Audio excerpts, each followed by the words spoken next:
if he comes up against someone in the World Cup, he's still going to manage that and deal with that if he was playing in the Premier League.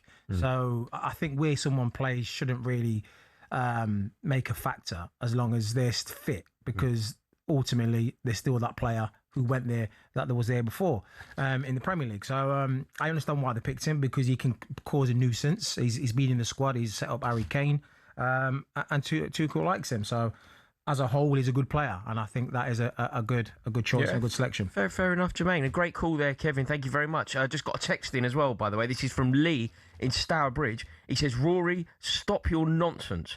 Maguire, Shaw, Foden and co. just failed time and time again.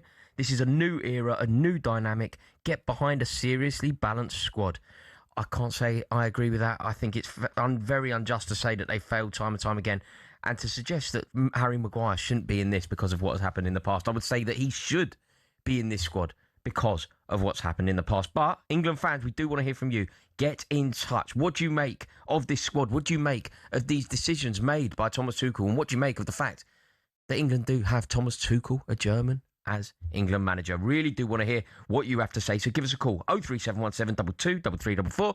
This is talkSPORT.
The dust is just about settling after Thomas Tuchel announced his England World Cup squad this morning.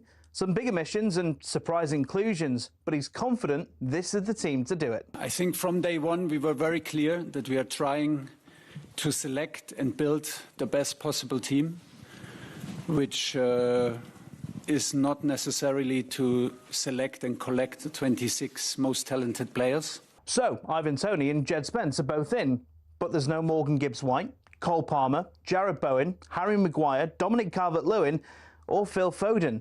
But when Tuchel spoke to talkSPORT, he made a surprising admission. I was not even sure in the end what position his position is, and is it a 10, is it a false 9, is it maybe more a Bernardo Silva role in the future as a number 8? Remember, every game from the World Cup will be live across the talkSPORT network. Elsewhere today, Man City have confirmed the North Stand at the Etihad will be renamed for Pep Guardiola, who's now confirmed to be leaving. Sunday's home clash with Aston Villa will be his last after a decade in charge. Pep spoke this afternoon. Really satisfied, happy and proud. Otherwise, it wouldn't have been 10 years. So I cannot be more grateful for the amount of love and affection that I had not today, these days, for many, many years and nothing else. Get all the latest on talksport.com.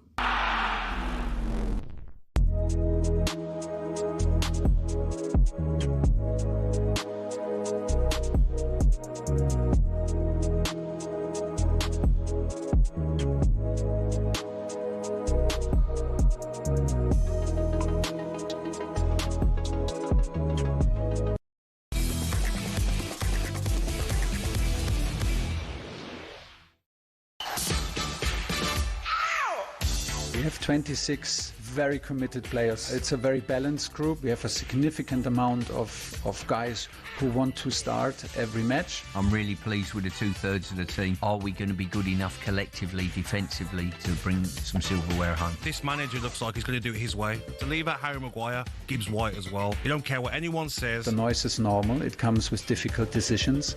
I love the difficult decisions because it gives us clarity. It gives us a certain edge. Here is Tony. Sends the keeper the wrong way. And England are back level. I think he can be a very valuable addition to Harry Kane, and not to forget, he's a world-class penalty taker. It's in from Harry Maguire. I can see the reason behind the disappointment. It was a decision for these 26 players, even if it feels that it's against individuals. It comes with doubts. We cannot please everyone. If there's still anyone doubting, we have to convince them on the pitch. You are listening to Thank Football. It's Friday with me, Rory Jennings, and former England under-21 winger Jermaine Pennant. For even more reaction to Thomas Tuchel's England squad, the great Adrian Durham brings you a special edition of the talkSPORT Daily Podcast alongside our England commentator, Jim Proudfoot. It's brilliant and it's available now from all of your favourite podcast providers and via the talkSPORT app. But now we're going to go straight back to the phone lines, straight back to your calls on the England squad. If you want to get in touch with Jermaine and I tonight, give us a call, 03717 22 33 44. That is the phone number that John, the Arsenal fan, called. And John, you're now on talkSPORT. What's happening, mate? You all right? Good, sir. How are you? Yeah, sound. Listen, Rory, I see what you're right. You cracked me right up. Go on. I love talkSPORT. But it's about you're about to be nice. You've been nice to me, and now you're about to say something really derogatory, aren't you? No, I'm not going to be derogatory. I just want to try and get you to buy into my way of thinking. Yeah. Come on, then. Convince me. The time for talking about whether we should have an English manager, or whether we should be trying to find the best person for the job. That time's been and gone. Thomas Tuchel is the manager. Yeah. He is.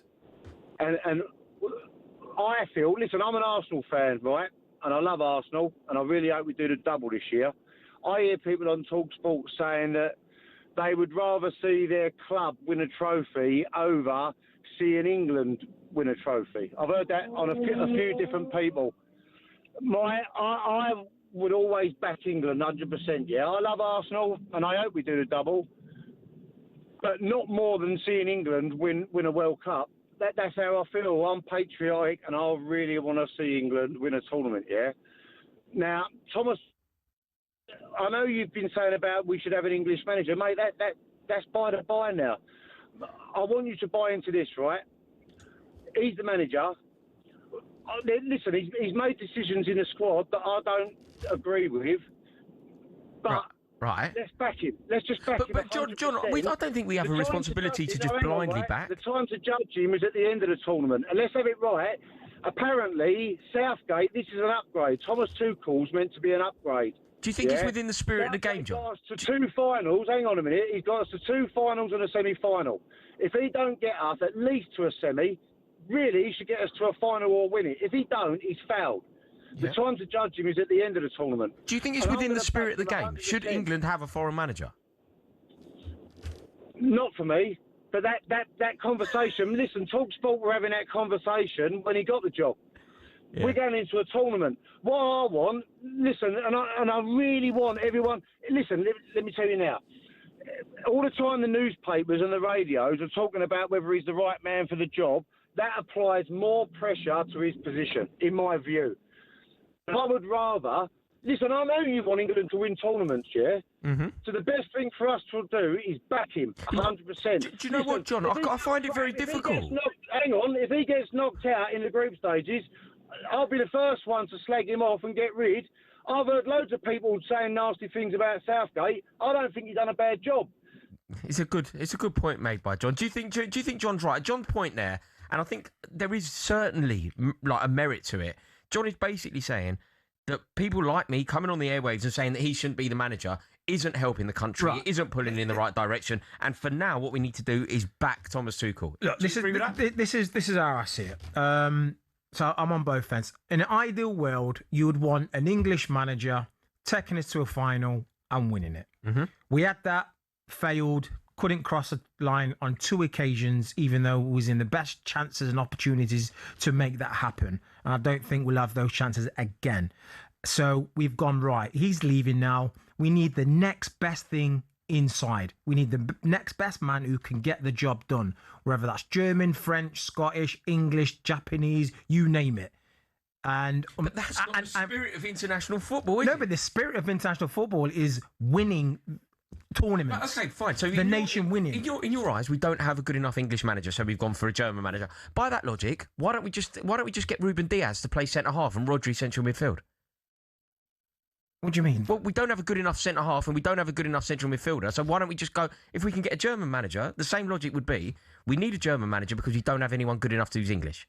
So fine, by the same logic, we don't have anyone who's good enough to play centre half with Mark Gahey. So let's go and get Ruben Diaz. We don't have anyone to play that holding midfield role as well as Rodri can. So let's go and get Rodri. Well, no, because there's no the rules. Yeah, the rules are. You don't have to be from that nation to manage. They're the rules, but in terms of what's right and wrong, but it's not right or wrong though. It's not wrong. It's not right or wrong. You managing another nation. What is international football? International football is supposed to be ours versus theirs. The best of what we have. The best players versus the best players on that team. It doesn't matter who's coaching them.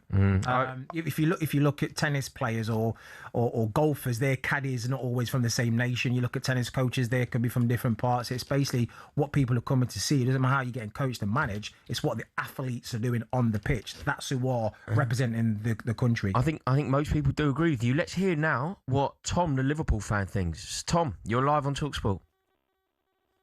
Hey guys, you okay? Yeah, good mate. How are you? Good, Tom. Very well, thank you. Good. I just wanted to kind of ask what your opinions were on Trent being left out and Jed Spence being included in the squad. Just because, like, my experiences and with Trent, like, he's won everything, hasn't he? And he's been a clutch player and created a goal for him anyway. And I know it hasn't been his best season, but I just feel like if you're going to take Jed Spence, I don't think he's played much, has he, really, this year? And when he has played, it hasn't really impressed me. Like, Trent has played in some of the biggest games ever and been a massive player, especially going into tournament football. And if you're going to take Jed Spence, then I just can't believe you're not going to take Trent. I just think it's questionable to me, like. Yeah, it's very questionable because now Porro's back and your dog is back. Jed Spence is on the bench. He's not even a starter now. And if you're looking at it as a footballer, what England are going to dominate most games until they come into the latter stages, maybe against a Spain or France or maybe Argentina, Portugal. But other than that, England will dominate. And the way the game has evolved, fullbacks are crucial. They are absolutely crucial in this day and age of football. And when I mean by crucial, it's me going forward.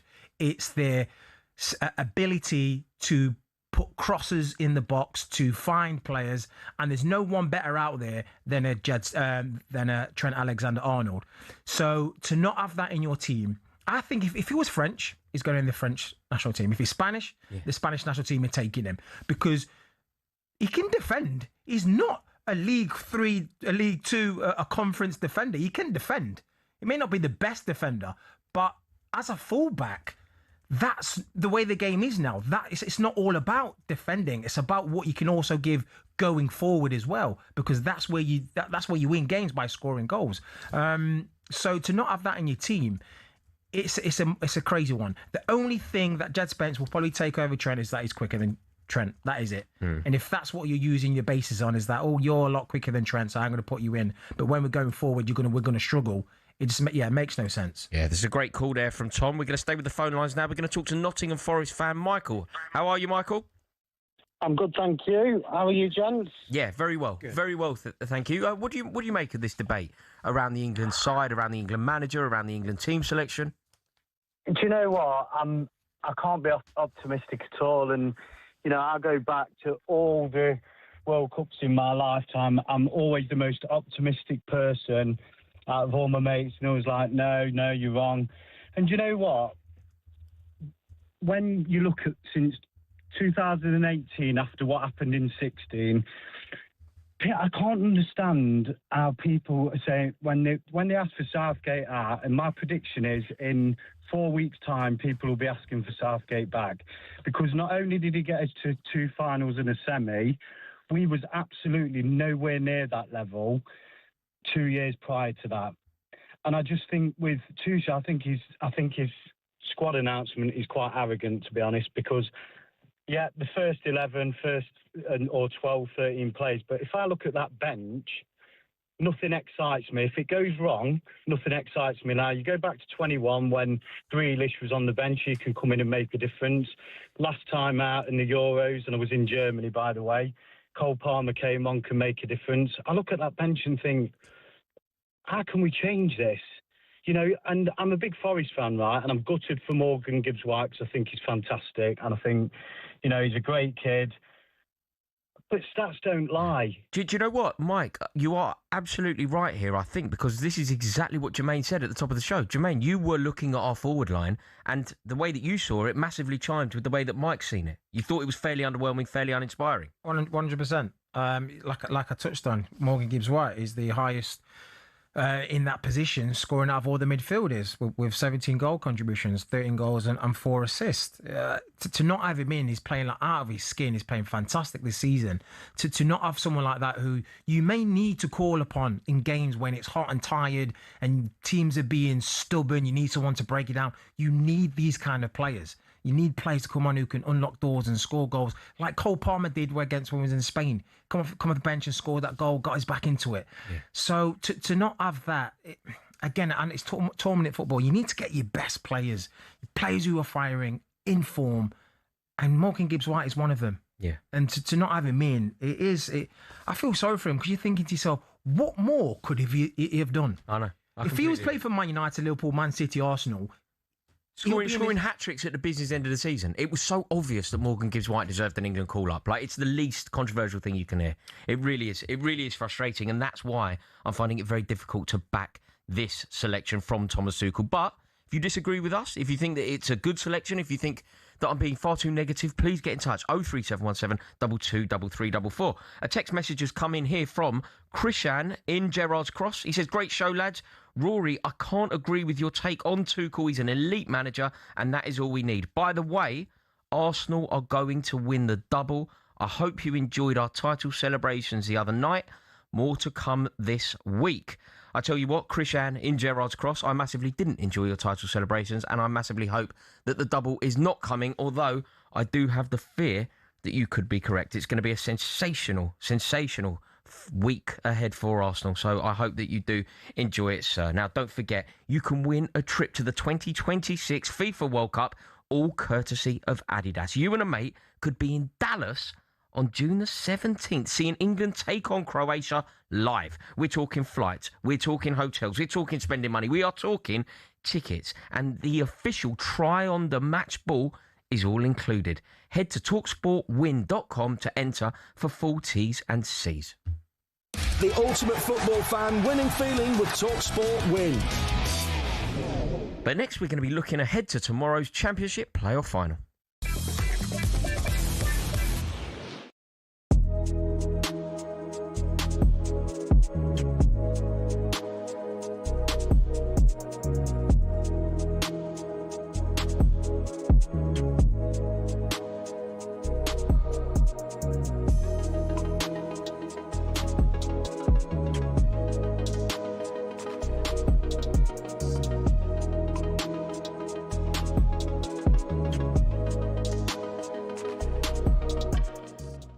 Just explain what the story is. Well, basically, Romero's injured. He can't play. Now, Spurs obviously played the biggest game of the season on Sunday. River Plate are playing against his former team on the last day of the season as well. Both teams can win the league, all right? His former club, that one that he grew up with. I don't know I can't remember the name. Anyway, they kick off at 7 on Sunday.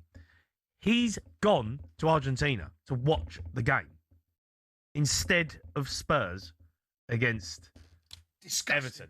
Now that for me, the club captain not there on the final day of the season. If that doesn't sum up Spurs right there, that is an absolute joke. Now, there might be an argument to say he's injured, he's gone out to Argentina to get treatment because of the World Cup. I don't care. No, I'm the same. The club captain has to be at the final game of the season. It's a joke. Why is the club captain not at the final day of the season? He's going to watch River Plate. That is outrageous. Outrageous. Yeah. That is a sackable offence. Yeah, and whoever's allowed that to happen, whether it's come from the top or Roberto De Zerbi, they should be ashamed of themselves. It sums up Tottenham in every aspect. That is allowed to happen. Like, if he don't want to be there, fine. No, you won't want to be there. No, it's not fine. No, it's not fine. That's not fine. But no, I get that. But in terms of he don't want to be at the club, he wants out, right? Get that. But his teammates will want Romero around the dressing room. His teammates, the people that he's played around, the people that he's played alongside, he's been in the trenches with, and he's decided to go and watch River Plate on the last day of the season. It's disgusting. No, it's a joke. I am absolutely. When Ryan told me this, I looked at him and had to gaze in his eyes and said, "What are you talking about?" I'm thinking, what game is that day? Can he get back from Argentina? Why is he doing that anyway? No, he's going to miss one. Yeah, they kick off at 7:30 on Sunday. Right, that is. It's outrageous, mate. It's outrageous. Maybe he knows what's happening. Maybe he knows you're going to play in Championship football, and he's thinking, do you know what? Right, I know where we're going. I'd rather go and watch a decent. That's not the point. That's not the point. And Spurs. That's not the point. You can't get away with that. You're a club captain. Club captain is not there on the final day of the season. That is. It's disgusting. It is so bad. So bad.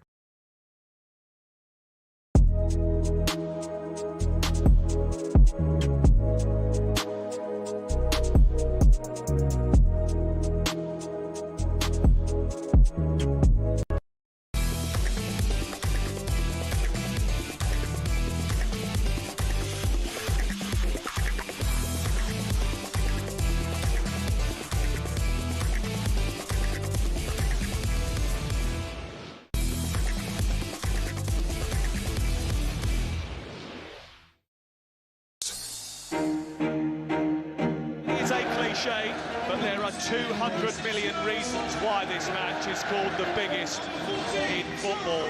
He's played it back instead for Joe Gelhardt. Oh, through Patterson and in. I think they did brilliantly to get into the playoffs, first and foremost. We're focused here on playing Southampton. And whilst the football stops there on 127 minutes, the talking certainly won't. Southampton 2, Middlesbrough 1. I have nothing to do with the decision or punishment or what is right or wrong. I just talked about my emotions through the situation. You know, Kim Hellberg was right. If you don't know how a team plays after 46, 47 games, why are you sending someone to spy on something? Southampton have been expelled from Saturday's Championship playoff final. In the last few moments, that Hull against Middlesbrough will be the Championship playoff final. This is the fixture. This is the headline maker. Balumi! Oh, what a goal! Richard Whittaker scores again! Borough on fire at the Riverside! You are listening to Thank Football. It's Friday with me, Rory Jennings, and former Stoke winger Jermaine Pennant. And now we're going to look ahead to tomorrow's Championship playoff. Jermaine, before we take a look at this game, what did you make of Southampton getting expelled? I think it was harsh, really harsh. And not only that, I think the players, it's really harsh on them. Yeah. 46 games, Tuesday, Saturday, working their socks off to get in this position for themselves, for the families, what it can mean financially. And this has nothing to do with them. This is, not their input, not something they're going to be aware of. For them to get punished in this manner, which they may not get the chance again. There's no certainty that Southampton could be in the playoffs next year or go up. So this is a great opportunity for them. But for them to get punished, I think it's really harsh. How beneficial do you think it is? Not at all. No. Really? Listen, because the amount of the kind of software that is out there, the kind of software that the teams have, their data, the stats, the videos that they can look back on every single game. They can send coaches, they can send staff to every away game, home game. They know the setup. They know key players, where to look for, signals. They've got all that. This was just let's just see if they change something different, which they probably will not, because you don't obviously change something because it takes a lot to kind of bed in. So you're not going to get a lot of information from it. It's not going to be a game-winning information. So to get them booted out, I think it's harsh. Yes, some punishment should be awarded, of course, but to throw the players out on the team out, I think that's really harsh. What do you think with regard to Tonda Eckhart at Southampton? Do you think he should be sacked? If it's his decision, if he called the shots, and yes, because ultimately he could lose this team £200 million. And as a business, that is unspeakable. That is unimaginable. So, and ultimately this is his fault, unless the hierarchy was aware of it and sanctioned it and goes, yeah, we're down with this. Then, you got to... Yeah, massive consequences. Massive game. Who would you rather see, Hull or Middlesbrough in the Premier League this season? I think it's hilarious if Middlesbrough now end up coming up. I think it just finish this story so perfectly. Like, just the roller coaster of emotions that they would have been on. They thought they were out, they were dumped out, they weren't coming up. Suddenly they're playing at Wembley, then they're up. Some of the players probably booking holidays. Yeah, off to Vegas. Yeah. No, who would have?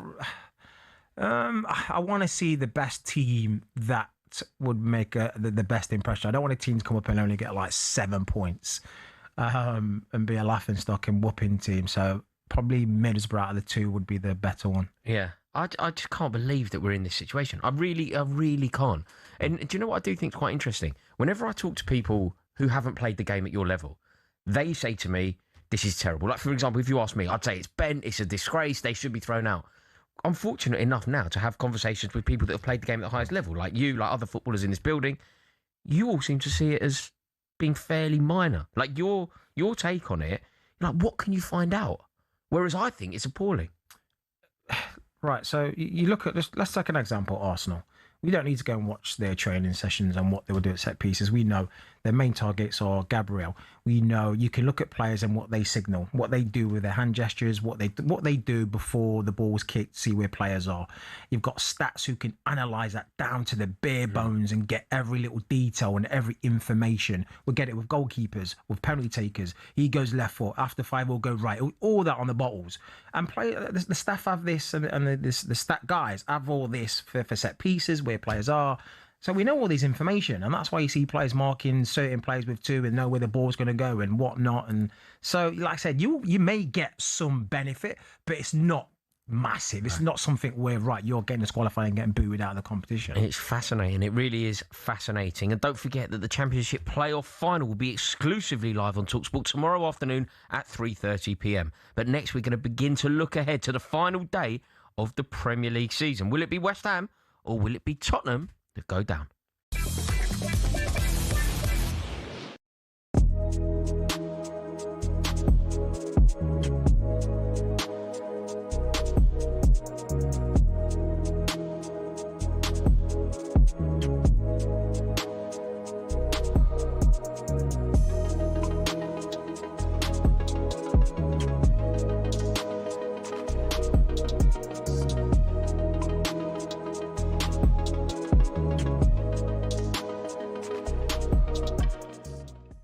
When you're sitting with your squad and you're looking to pick a squad of 26, you say, how many defenders do we need? I would normally go with 8. There's 9, isn't there? In this There's 9. And I wonder whether, mentioned earlier, question marks on Stone's fitness, James's fitness, and maybe Livramento. Livramento's. 3 players has put an extra defender in his mind to cover that, which I think has been at the cost of Cole Palmer at the front end of the team looking at this. Well, let's be ultimately clear. When you go through the squad, Livramento's played 164 minutes in the Premier League since the last international break. James has played 83 minutes of the Cup final, but not played against Spurs. He played 27 minutes off the bench against Liverpool at Anfield the week before. Stones, since the 2nd of December, has featured 4 times for Manchester City, totalling just 253 minutes of action.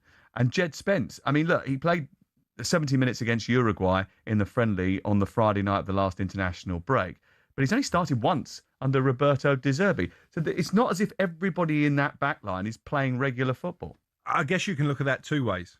You could say there's a risk because they've not played many minutes, or you could say actually they're coming in fresher than some of the players because they've not played so many minutes. Looking at your face, Stuart, you think they should have had a lot more minutes under their belt. I think people are a little bit deluded with this word fresh.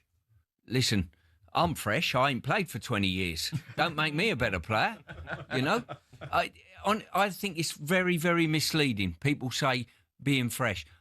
I like to get in a routine, a rhythm, 90 minutes, going to major tournaments. I'm sure Gab's the same. If you said to him, like, have a month off and then deliver, well, he'd probably take that. I'm wrong individual, sorry, but most people, most normal human beings need the consistency of playing. And this fresh, it's a red herring. Honestly, it really is. You're telling me, leave me out and don't play me a great deal since the 2nd of December in John Stones is going to be helpful this summer. I don't see it. And he has a history of picking up injuries. Didn't he pull out the last squad injured at the last minute? He did, but the other thing to mention is that he always seems to be available for England, especially at major tournaments, and he has managed to do that regularly.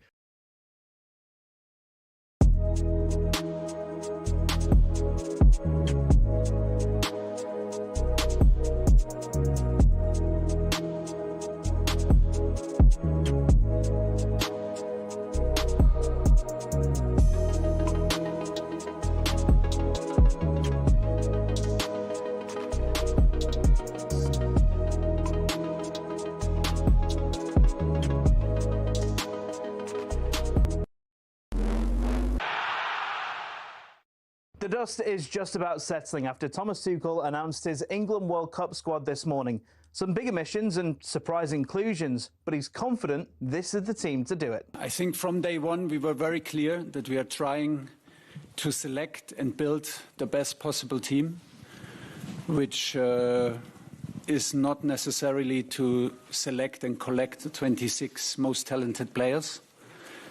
Teams win championships, it's as simple as that. And what we are trying to achieve in summer can only be achieved as a team.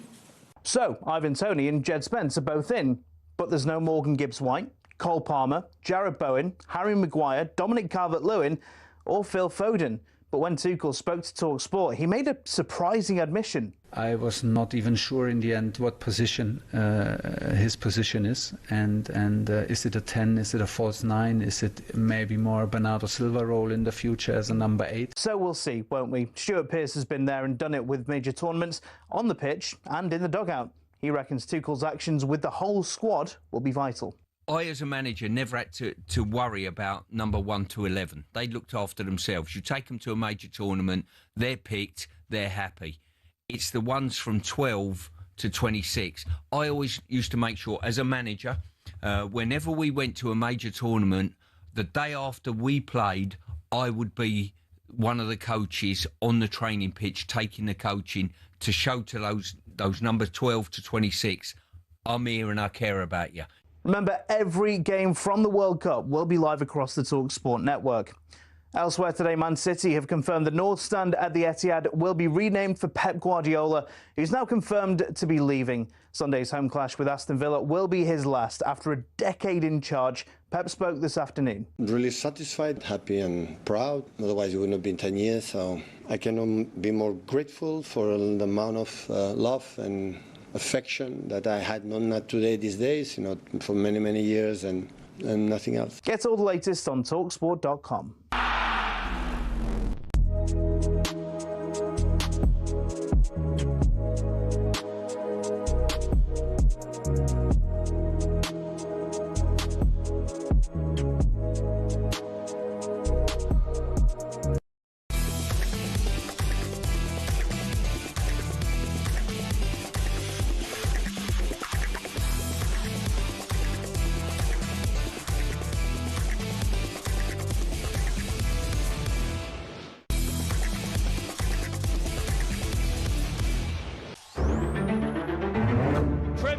relegation battle goes right to the wire. There is tension.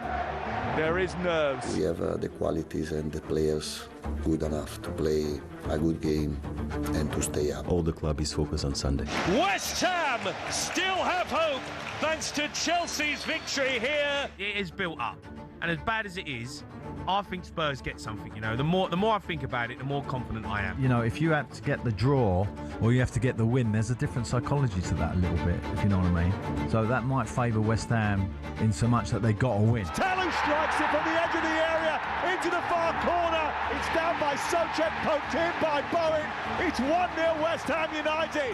I'd love to keep West Ham in the league if I can do, but it's more important that I get Everton top half finish. Tough one. Leeds did a very good season. It's Calvert-Lewin who reels away in celebration. Drama guaranteed, gut wrench guaranteed, joy and despair guaranteed, depending on whose side you're on. You are listening to Thank Football. It's Friday with me, Rory Jennings, and former Arsenal winger Jermaine Pennant. And now we're going to focus on the final day of the Premier League season this Sunday, and in particular, the games involving West Ham and Tottenham. It is full of jeopardy. It still could go either way. There are 9 combinations available in terms of what Tottenham do against Leeds and what West Ham United do against Everton. There are, in fact, the other way around. Sorry, I got those the wrong way around. There are 9 combinations of results available. Only one of those combinations sees Tottenham go down. How do you think this pans out, Jermaine? I just think there's one combination. 9, that's all nonsense. There's one, and that is Spurs, or the 2. Spurs have to lose for West Ham to stay up. Only a draw and a win is good enough for Spurs. Yeah. Do you think they get it? And, look, if you look at Spurs' home form, it's horrendous. 2 wins in 18 games. What do you think that is, Jermaine? Look, you were playing. Do you think this is because it's just the pressure of playing at home? They don't want to be there. They can feel the intensity. They can feel the anxiety. What it is, you get in a place where you start to feel it. It's like, when you get on that winning run, you just seem to can't lose. It's the same with the losing streak. When you're losing, you get yourself in this place and you keep losing. And you're like, I'm in this place. And you get to a point, you concede a goal, and then you start worrying about, we're going to lose again. All these things go into players' minds. And then also the fans play on that. They fear that as well. Oh, like, if we keep conceding last-minute goals, when it gets to that 80th minute, everyone starts to get a little bit nervous. And the players feed on that. They feel it. So, yeah, when you're playing at home and you miss play a pass or you play the ball backwards and you hear the fans roaring, going, you hear it, you feel it. Yeah. And so we're all human. Just because we're professionals, it doesn't mean we doesn't feel things like that. We still get a bit nervous and don't want to make a mistake because of what we would get off the crowd or, how big the game is. So let's explore these games one at a time. Right, because I think the easiest thing to do is to sort of go, right, who's going to go down? But there are 2 individual fixtures going on. Let's focus initially, let's focus on West Ham hosting Leeds United. So Leeds United travelling to the London Stadium, travelling to East London to face a West Ham team desperate for victory. How do you see that one playing out? Do you think West Ham get the victory that they need to even make it a fight against Tottenham? I think they do. I think they do reasonably because Leeds have got nothing to play for. They are now safe. They're not chasing European position. They are now secured their position for Premier League football next season. So they've really got nothing to fight for. They're not going to make it easy, of course, but West Ham at home, look steady. Everything to play for. Look steady. Against Arsenal, I thought they was good. I thought they were solid and very, very unlucky not to come away with a point. So I think that. So you think West Ham get the job done? West Ham, sneak over the line and get the job done. Okay, so now West Ham, let's say they get the 3 points. That puts them 1 point above Tottenham as things stand, right? Because we've only spoken about one game. They are currently on 39 points. Tottenham are on... They're currently on 39 points. Tottenham are on 38. Yeah. A point, though, will see Tottenham safe because of the goal difference. That's where I think helps Tottenham.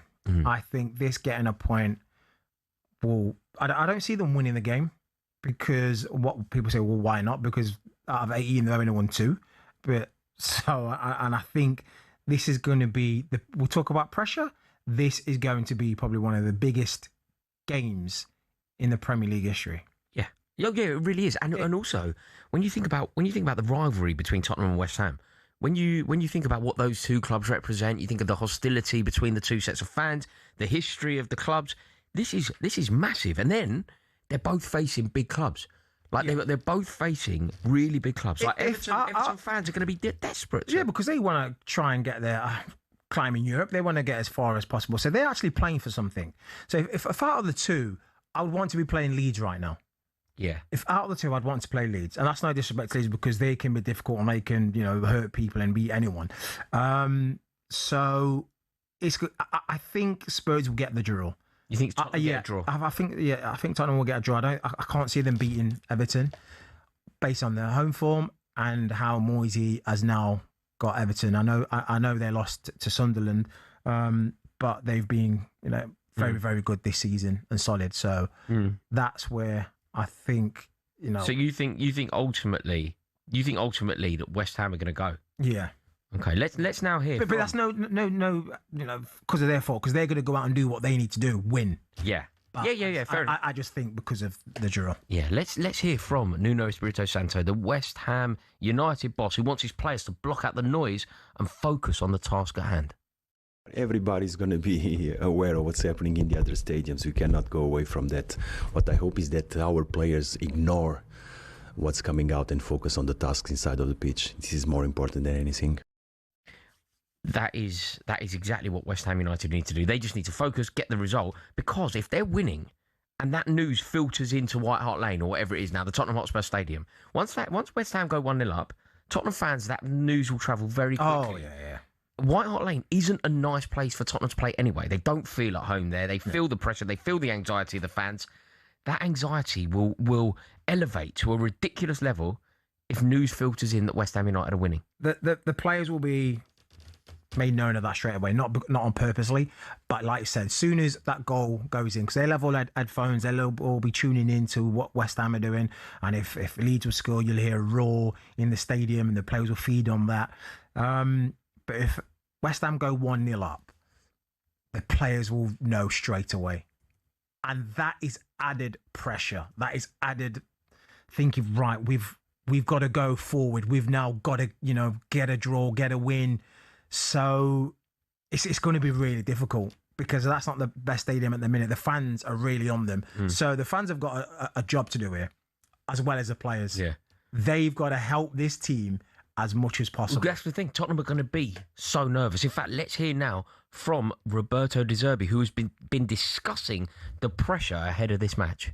Everybody now has access to the score from the other game as well. How much do your team need to concentrate and ignore noises from the crowd and maybe other cheers from the crowd? How much do you need to ignore what's going on at West Ham, or do you want to know what's going on at West Ham? No, I want to stay focused on ourselves, on our performance, on what we can do on the pitch, because it's in your hands. Yeah, interesting words there from De Zerbi talking to Moose, our reporter. What do you think here, Jermaine? Do you think that Roberto De Zerbi was the correct appointment for Tottenham? Yeah, I think he's a good manager. If you look who's out there, it's all good in hindsight. Is he right? Is he wrong? But they needed a manager, and at that time, I think he was the best one for selection. They could have waited till end of the season, but they can't because they're in a situation. They needed someone to, get them out of the rut that they were in. Yeah. They tried it. Yeah, and it didn't go well with Tudor. Failed miserably with Tudor. So, and they needed a manager. Do you know what they needed? They need someone who's been Premier League, who's proven, not someone who can take a risk on and coming over from overseas and not, handled in the Premier League before, because it's a big jump. So I think who was available, I think it was probably the best selection. And obviously De Zerbi's going to have to do without Christian Romero. Have you seen this news, Jermaine? Christian Romero, Tottenham captain, is not going to be available or not going to even be around for Tottenham's final match of the season because he will be in Argentina. That is just outrageous, isn't it? Yeah, that's poor. That's poor. injured, fit, doesn't matter. That's poor, because whatever the team does, ultimately you're their leader, you're the captain, so you've got to be there to bear the brunt and take it with the players, not shy away. If they was to go down, then he can escape and like, you lot lads, you deal with this. Even though I'm your captain, I'm going to be off sunny way with my family and friends. He's going to be watching his boyhood club Belgrano take on River Plate in the Argentinian league final. Yeah, I think if I'm a manager and he's off, I'm stripping him of his captaincy, especially if it was to go down. Yeah, no, I think it's really important because he's got to be there with the players. He's got to see there. He's got to look the fans in the eyes with the rest of his teammates. Do you know what? With regard to Tottenham, and I'd love to hear from Tottenham fans on this. Any Tottenham fan listening to this, please do get in touch. 03717 223344. I just think this sort of behaviour from a Tottenham captain is so indicative of why they're in this mess. Why they are in this terrible state is because they've got a captain that has prioritised watching his former team play rather than being there when they're in the trenches. Because their vice-captain, when he was injured, was appearing in vlogs for Angry Ginge rather than being professional and being a representative of the football club. There are so many players at this club that have contributed to this situation. So any Tottenham fan listening to this, I really do want to hear from you. Do you hold James Maddison accountable? Do you hold Christian Romero accountable? Or will it always be an Enoch Daniel Levy conversation? Do get in touch. 03717 223344. Really do want to hear from you, and you could be live on talkSPORT next.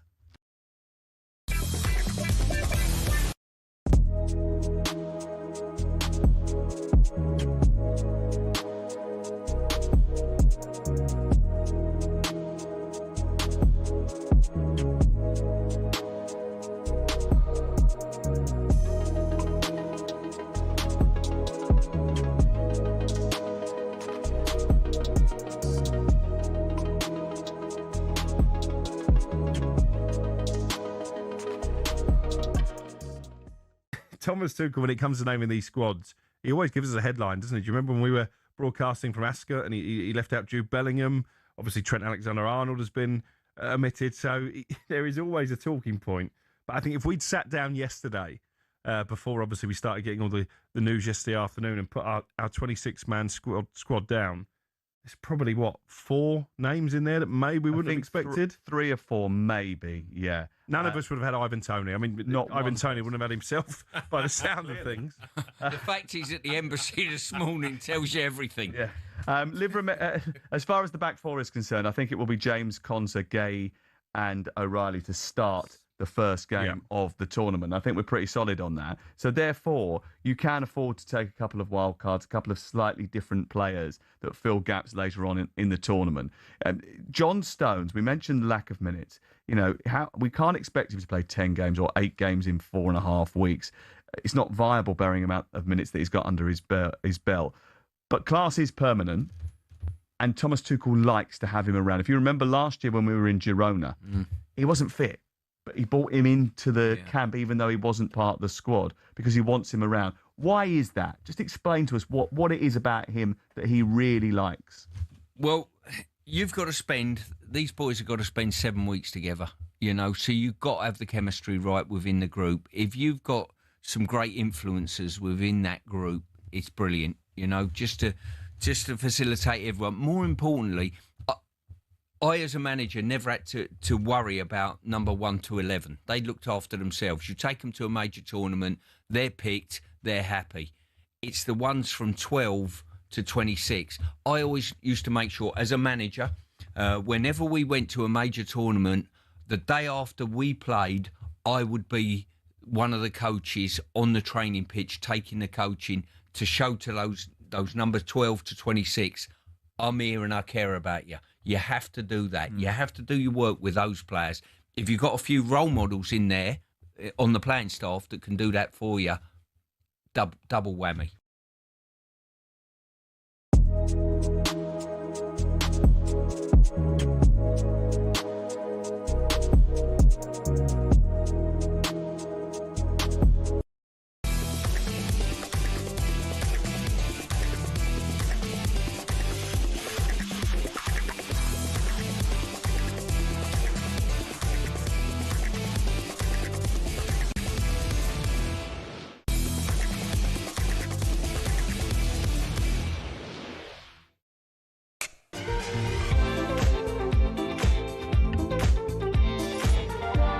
are listening to Thank Football. It's Friday with me, Rory Jennings, and former Leeds and Birmingham winner Jermaine Pennant. Now, before we hear from some Tottenham fans and some West Ham fans, Jermaine, have you ever had any experiences of relegation battles on the final day? I don't know if the final day, because I think when I was at Birmingham, we was maybe already relegated on the final day. But I had one when I was at Stoke, Tony Pulis. We was playing Wigan, and Wigan needed a result. Wigan needed to win to stay up. So if we'd have got a draw or beat them, we would have got them relegated. And there was a flip side to this coin, because Tony Pulis wanted to finish. If we'd have got a win, we'd have finished in the top 10. Right. And that would have been the highest position that he's ever finished, and Stoke. And also, I think there would have been a big bonus going out. Right. So there's a lot riding on it for us. There's a lot riding on it. And so they was playing out their skin. You could tell it was, do or die for Wigan. And ultimately, I think it was Rodriguez scored the winning goal. Hugo Rodriguez scored the winning goal, like a header from a cross. And we just couldn't break it down. We couldn't score anything. At the end of the match, the whistle goes. They all celebrate and they stay up. They survived. They survived. And then after the game, bearing in mind, this is the same year, same season, we've got to the FA Cup final to play at Man City. And we also got into Europe on the back of that, first time in their history. So we're thinking, fantastic season. Okay, we didn't get higher in the position we wanted to. Tony Pulis came in. He is absolutely livid. He didn't say, congrats, boys, well done. So we done the lap round the pitch. He went the other way. So we went the other way, you beat halfway round. He was fuming, so we went the opposite way around to us. And then as we got back in the changing rooms, we were all thinking he's going to do a little speech saying a tough season, unlucky, all this. He's fuming, effing and blinding. Was he? And then he says, I will see you in June. And we all looked at each other thinking, mate, we got Europe. We're FA Cup. I love that, though. That's a winning mentality, isn't it? We're like, this is... How's this a bad season? Yeah. Wow. Did you go into that fixture keen to relegate Wigan? Was it on your mind that you wanted to relegate the opposition, or how professionally and how committed to that final day of the season that doesn't have a drastic impact on you are you? No, not really. I think some of us may have been on holiday mode, but we still gave it our all. Like I said, there's nothing really riding on it for us players. So we're not going to get relegated. So you were basically Everton in this situation. You were Everton, yeah, and more or less. Obviously, Everton, I think maybe possibly fighting for some Europe, maybe not. But yeah, we was kind of that situation, and we was going into right last game of the season. It's been hard. Let's just get the job done. Yeah. Obviously, we set out. We want to win. We want to win for our fans and whatnot. But yeah, it didn't work. Yeah, I don't think they can quite make it, Everton, because Chelsea are playing Sunderland. Yeah, but they're going into it though for. I think Everton, Moisey wants to finish as high as possible. Yeah, absolutely. Let's now talk to Chris. Chris is a Tottenham fan. Chris, before you say anything, I'd like to apologise for you. I imagine that I'm not your favourite person. Yeah, you're my third least favourite Chelsea player. Okay, that's all right. I take that. I take that. There's two ahead of me. Who's first? So Cundy's got to be first. Cundy and then my uncle. Cundy, your uncle third. All right, I'll take the bronze. I'm happy enough with that. Yeah, great show, guys, and thanks for having me on. Just wanted to talk about Romero. What a disgrace. It's unbelievable, honestly. It just sums everything up that's wrong with Spurs at the minute. Yeah, I agree with Jermaine. Listen, I'd strip him of the captaincy, but he should be out the door in the summer. There's no way he can put a shirt on again. It's the biggest game we've had in 50-odd years, really. Stay in the league, and you want to disappear, go to Argentina, watch a game of your mates and whatever. I mean, it's it's a joke, honestly. I've got a question. What a captain's role is to lead. If you're not playing, it's to give advice and rally the troops. You can be in the change room giving a team talk still. You don't have to be on the pitch, but you can be in the changing rooms telling them how much you mean as a captain, showing that you care. Getting them fired up. Cool. That's your job. Listen, I wasn't the best professional out there, but I know that this is shocking. Yeah, it's shocking. That's coming from me. Chris, is this the lowest? In terms of the standards at Tottenham, This has to be the pits, doesn't it? This is unbelievable. Yeah, of course it is. It's the worst of the worst. I mean, look, we've been just sleepwalking our way into these situations for years now, and the board have got a lot to answer for. And people like Romero, they just show what they're about. Ben Davies, he's injured. He's going to be there on Sunday. Xabi came out with a statement a bit earlier today. I mean, it just sums up. It's chalk and cheese, isn't it, really? You've got a guy that's the captain. He's not interested. His head's elsewhere. He probably knows he's off in the summer. But notwithstanding, be there. Be in the dressing room. Boys, I'm here. I'm with you. This is a huge game. We're going to do it. Honestly, I mean... He's the captain. He sets the standards. I completely agree with every word there, Chris. He's the captain. He sets the standards of the club. The players around him should all look up to the captain. He's one of the most experienced. And I think that it's his lack of leadership, his lack of professionalism, that is a good indicator as to why Tottenham are in this mess. It should be in the hotel with the team. If they're staying in a hotel, which most teams do nowadays, he should be in the hotel with. Of course, he should. It's absolutely ridiculous. Let's stay with the phone lines. We're going to stay with the phone lines. We're going to speak to Angel, who is a Tottenham fan. Angel, again, I apologise to you, sir. Nah, listen, I've got more people that I dislike even more than you, which I won't go I'll take that as a victory, Angel. Thank you. That's the nicest thing anyone's ever said to me. They're probably listening, so I'll keep it to myself. But do you know what?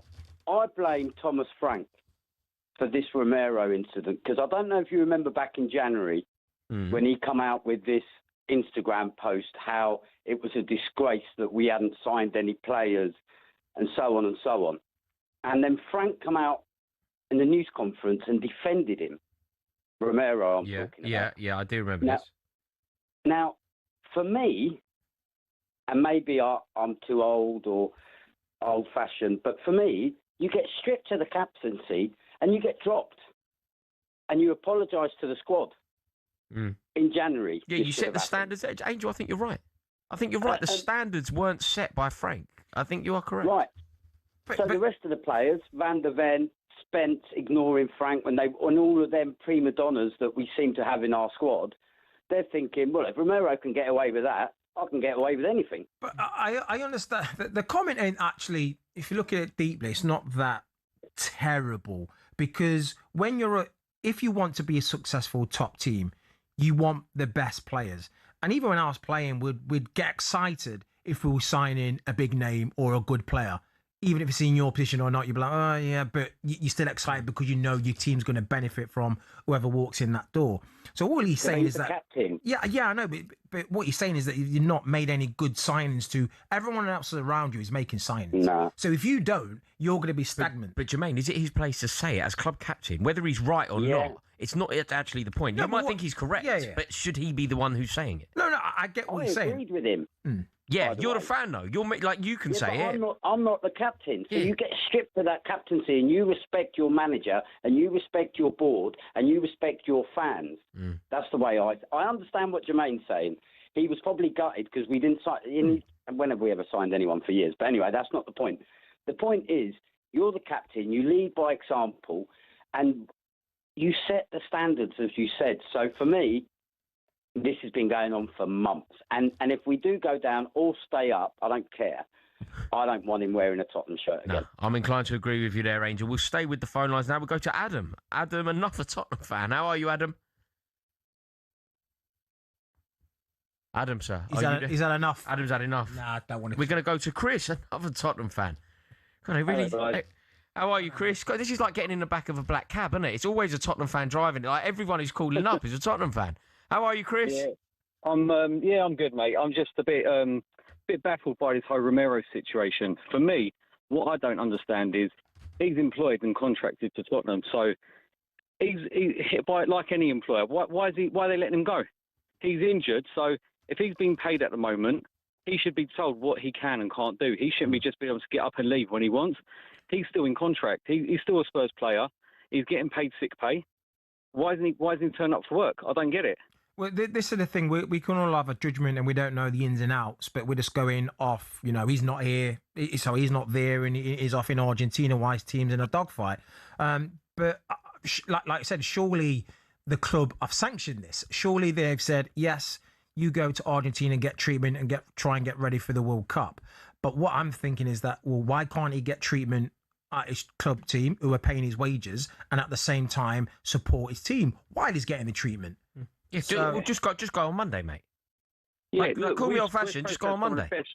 We're supposed to have some of the best facilities in this country, and we've got top training ground, we've got everything else that should go with it, that he should be able to get the treatment that he needs here.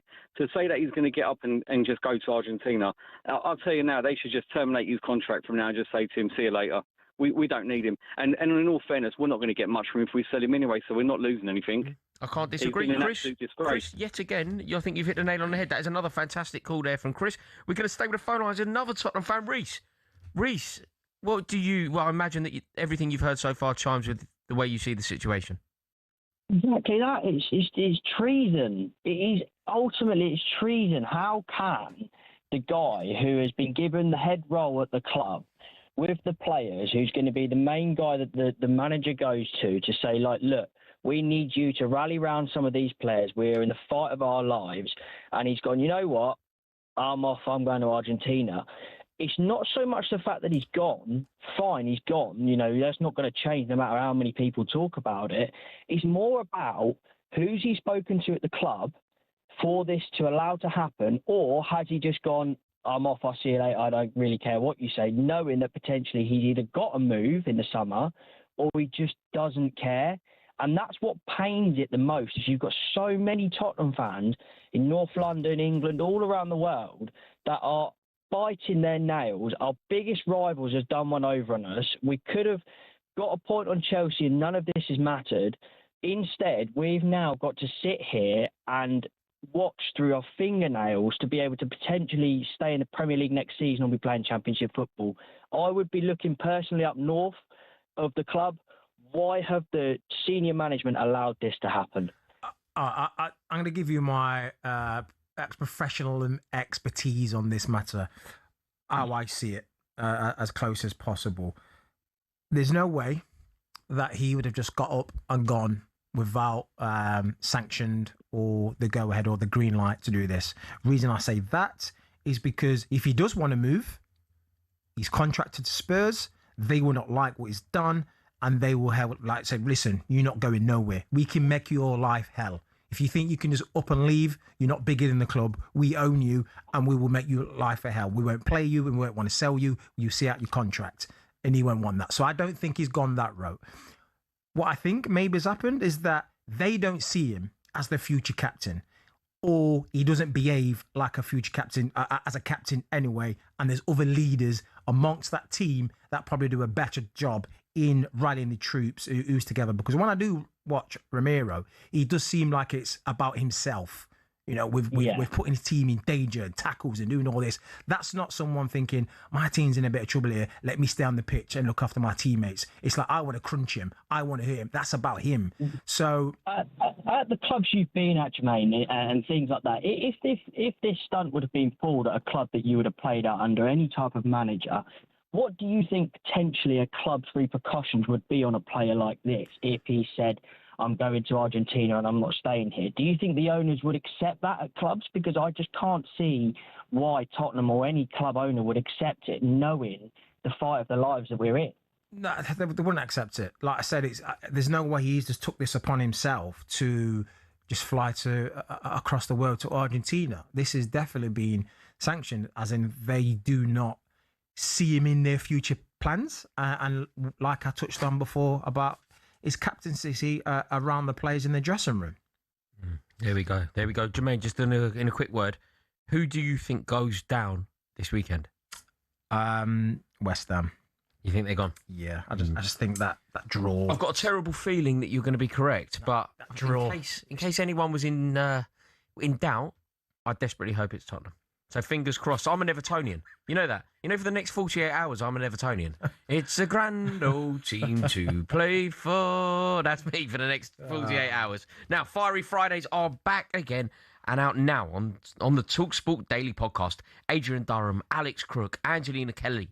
They arrive early every Friday armed with one blazing hot take each. And in today's episode, Adrian Durham explains why he believes that Mikel Arteta should win a title by playing with style. Alex Crook makes the case that Pep Guardiola is not in Sir Alex Ferguson's league, and Angelina Kelly believes that Xabi Alonso's Chelsea will finish above Liverpool and Manchester City next season. If you want to hear more, then the talkSPORT Daily is available on all podcast platforms right now. But next, we're going to turn our attention to the battle for European qualification.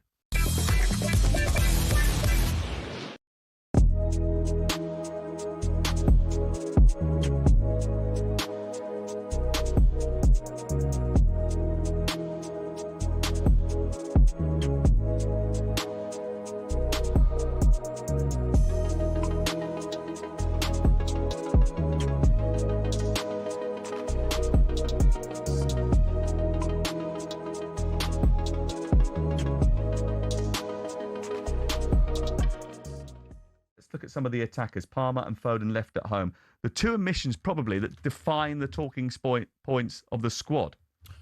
But we all expected it.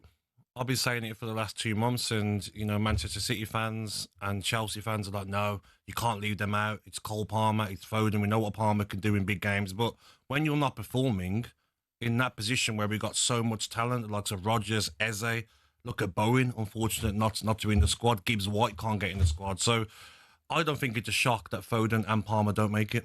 One of the things that he has said, Thomas Tuchel, is that he wasn't going to take a batch of number 10s. He was going to take players that played in specific positions in that front line. He has only taken 3 of them. He couldn't take 5. He didn't want to take Foden and Palmer and then crowbar them into the team out of position. Is that the right call?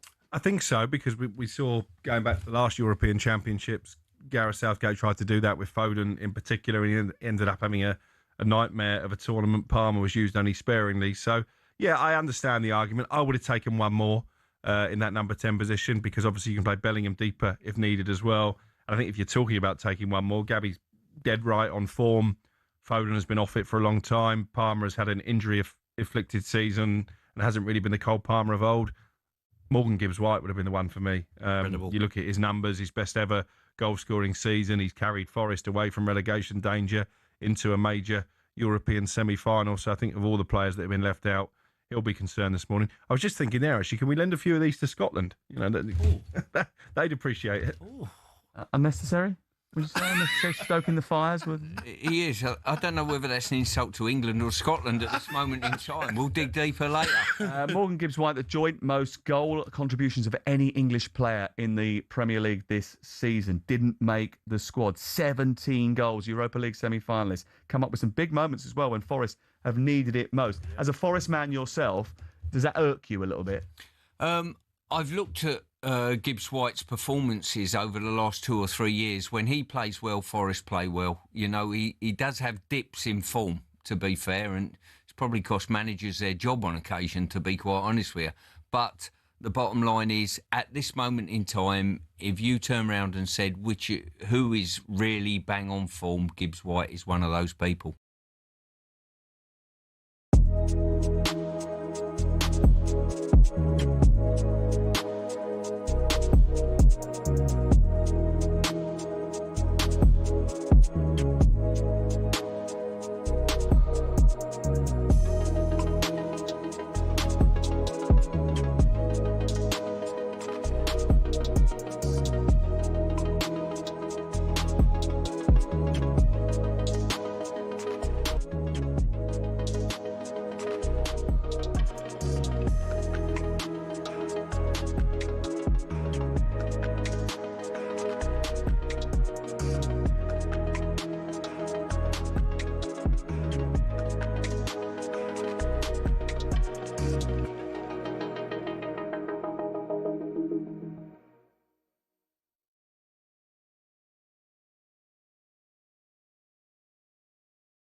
The ambitions of the club as well is very important. And achieving this one is something make us so happy. But we are not going to stop. Florian Wirtz back for Salah, left foot in, brilliant! There's a lot of ifs in that scenario, but we know what we need to do. We need to win, we need to have a draw, and otherwise we have still an acceptable goal difference. Here they come with Krupi into the area, and he scores! You know, it's not easy in terms that some things have to happen. We have to do is control what we can control. Robbie's there! Robbie turns it in! If the Pennants align elsewhere, maybe something exceptional can happen, but it's not fully in our hands. This is the opportunity for Thiago, and he steps up and does it exactly again. 8 games to go, wait to see Liverpool with a chance of playing European football. I think we would have probably taken it.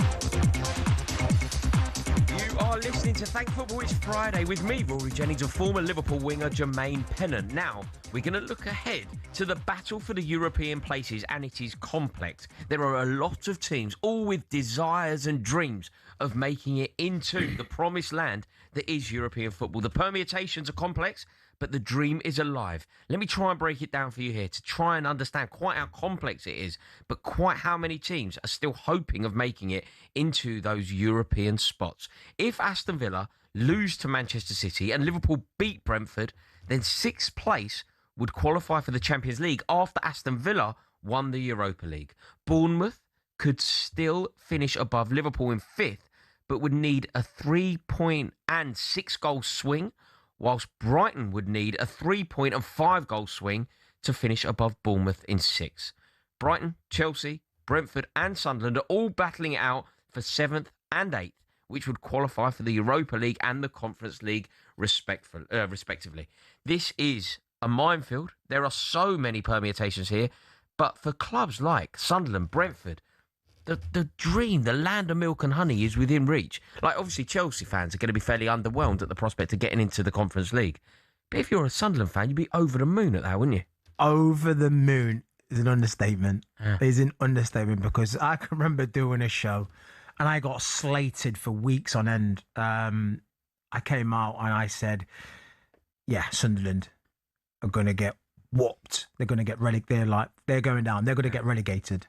So Burnley, Sunderland, and then there was a dogfight for the teams. Well, I'll tell you what, we were a great pair, Jermaine, right? Because you said Sunderland are going down, I said Brentford are going down, and they're both fighting for Europe. Yeah. So I threw in, it was Burnley, Sunderland, and I said Brentford because they lost 3 key players, the manager, and I said, yeah, they're going to be going down. And now Sunderland have just, what a refreshing point in the Premier League where we're not seeing teams come up and just all go back down. And to say that they're fighting for European football, they're in dreamland. If they was to get European football, their first season in the Premier League, that is humongous. Yeah, humongous. I mean that would be truly, truly amazing. Now, earlier, obviously, we did some match predictions. We did our predictions of a lot of games, 5 games that involved all of the teams dreaming of qualifying for Europe, and my predictions come in. And the way that I've predicted the games will go, I've got Aston Villa finishing in 4th, Liverpool finishing in 5th, Bournemouth 6th, Chelsea 7th, and Brighton 8th. How do your predictions end the table looking for you? So my prediction ending Aston Villa losing, Liverpool winning. So that would put Liverpool in 4th. And I've got Bournemouth 6th. I said I've got 1-1 with Forest, and they will be in the Champions League. You've got Bournemouth qualifying for the Champions League. Bournemouth qualifying for the Champions League, and I've got a 1-0 win, Sunderland v Chelsea for Sunderland. Yeah. You think okay. So you've got Sunderland finishing in 8th. I've got Sunderland finishing 8th, Brighton 7th. Amazing. My predictions have got Chelsea making it into the Europa League. How do you think Xabi Alonso would feel about that? Chelsea being in the Europa League, him taking on a team that's in only the Europa League. Look, he knows what's going on at Chelsea. He knows what he's stepping into. I think any European football is good. You look at the teams, when you get to the final, do you think the fans are not celebrating? Do you think the fans are not waiting to get there? Which they will probably get to a final if who's in that league. So your first season, winning us some silverware, European silverware, I think he would look forward to that. Yeah. I mean, do you think he'd prefer your prediction? So your prediction is that Chelsea will have no European football. I think Sunderland's going to be in disguise. If your prediction is correct, and I don't think it's a wild prediction, If your prediction comes in, do you think Xabi Alonso would like the idea of taking on a Chelsea team where you basically only have one game a week to worry about? That can be good. If you got a project and if you're there for the long term, it's good to have steady control and not worry about fitness and players getting injured and all these games come thick and fast. It's all about the Premier League and playing 2 games a week. Sometimes that can hurt your league form. So I think this will be a good first year under his belt, like we saw with Man United, how they've benefited from not playing too many games and Carrick where he is now. I think Xabi would like that. Yeah, I think that the Xabi Alonso appointment for Chelsea is spot on. I really do. I think it's the best appointment that we could have made. I am over the moon that we've made it. I think it's the first time that we've appointed a top-tier manager. Like, we've gone and appointed a manager that was most recently at Real Madrid, rather than a manager that was most recently at Strasbourg, or a manager that was most recently at Brighton, or a manager that was most recently at Leicester. We've gone and got somebody who was previously at Real Madrid. And he's not got sacked because he wasn't good enough or the results weren't good enough. He had the best win ratio in the last decade. So it was the players that kind of got rid of him. You played with Xabi Alonso? Yeah. What did you make of him as a character? Great guy. Yeah? Absolutely. Yeah, great guy. Good to speak to, loves football, IQ's off the charts, his ability was fantastic. Good player to play with? Oh, yeah. You don't have to say anything. You just look at him and it's getting zinged out to you. Yeah. It was a dream. I used to stand on that chalk line and the ball wouldn't go above my knees. Yeah. It was just, I'd love playing. Yeah, and when you think about the managers that he has worked under, when you think about he's worked under Pep Guardiola, he's worked under Jose Mourinho, he's worked under Carlo Ancelotti. If he can have cherry-picked just a little bit of which he would have done, each of these managers, he's going to be a force in the Premier League next season, I think. I think he will, because he's a manager that likes to coach. He likes to, tactics and coach his players, where at Madrid, they just want manager. They want to be managed, not coach, not tell how to play and whatnot, where he is very tactical in the formation, the system, right. He gets involved.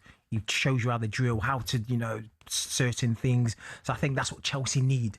They need that, and I think he would work wonders. Yeah. Did you see him becoming a manager? Sometimes when you play with players, a lot of the time, it's something that players say with a bit of hindsight. They say, we could always see that he was on the pathway to becoming a manager. Did he demonstrate the characteristics that you associate with management? Yes. There was 3 players when I was at Liverpool who I thought, down the line, you'd probably see them, in the dugout, and that was Jamie Carragher, Steven Gerrard, and Xabi Alonso. Really? They were the 3 players that... with Carrick, it was either a player or what he's doing now. Some were in the game. But Stevie G and Alonso was definitely the 2 that stood out that was going to be a manager, because it's always in training, always dissecting training, always talking about it, always talking about after the game, what can be better, telling me where to be in certain times. When he gets the ball, I need you to be here because I'm going to do this, I'm going to play it like this, I'm going to bend it around here. It was just great. Yeah. There's been a lot of talk that potentially Iraola, and you've just said that Bournemouth are going to qualify. If your results and your predictions come in, Bournemouth will be a Champions League side. Iraola, off the back of this glittering season, has been linked with replacing Arne Slot. Absolutely. Oh, you're in favour? Absolutely. Yeah, bring it on. Yeah. Really? If you're listening, Anfield's a great place to be. The Cop's great. You Never Walk Alone will be sung. So do you think he's the right man for the job? What he's done with Bournemouth, his style of play, I think would work with Liverpool. Doesn't matter who he plays against, they press, and that was Liverpool's DNA. You saw him against Arsenal when they went to Emirates. They didn't give him a minute. They was in the faces pressing. And if you look at Liverpool, you ultimately say they've got better players.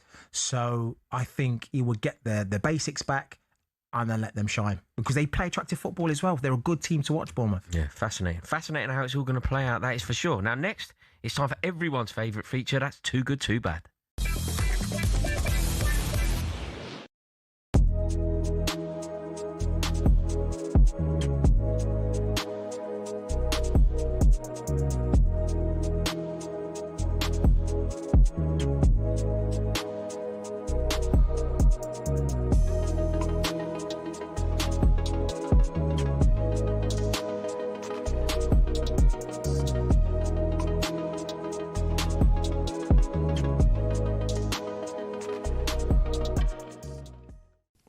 I thought it was great at the end of the game, the way the players were with him. Oh, do you know what I mean? Emi Martinez picked him up. Because we saw a wee side to him that you don't see. Yes. We saw a different side to him. What was funny though, when Emi Martinez picks him up, on the clip behind, you can see the players are a bit like Tyrone Mings. They're laughing like, "Oh my God, how has he done that?" Yeah. Because then they know that like the manager's not really like that. He doesn't like to be the centre of attention. Yeah. But it was incredible scenes, Ali, afterwards. So emotional for so many Villa fans, and we were lucky to be in the stadium. Brilliant. All the clips back home, Ali, like so many places showed the game. Thousands of fans on the streets still now celebrating across the world. How many fans I spoke to last night that come from Australia? See, They've got 4 flights to get here. Same. Some fans have not had a hotel room overnight. They've got the early flight this morning, so they just stayed up. Some fans have got to get them back through Germany, through different parts of Europe to get home. But what that win means for every Aston Villa fan in the world, Ali, it's just unbelievable. I can't describe in words, and I hope we get some good callers on today. And they'll have their stories of what this means. I'm to sure them. we will, mate. Okay, 6:20. We're the champions, of course, rang out at Besiktas Park as Aston Villa get their hands on that Europa League trophy. I wonder if you've learnt the words by now, Gab. Here's I know, mate, I know. Well, listen, we're going to bring you back down here for a crashing bang, my friend. Here's your rendition of that classic last night in the stadium.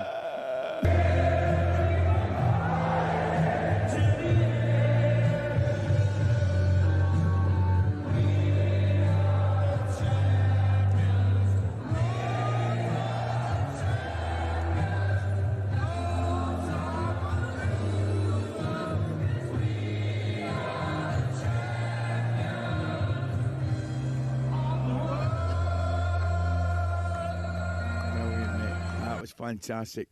Good on you. I was just... Hilarious, mate. I met all the Villa fans before the game, man, and they were brilliant, Gabby. Brilliant. Older gentlemen, young boys. Ali, there's been no incidents.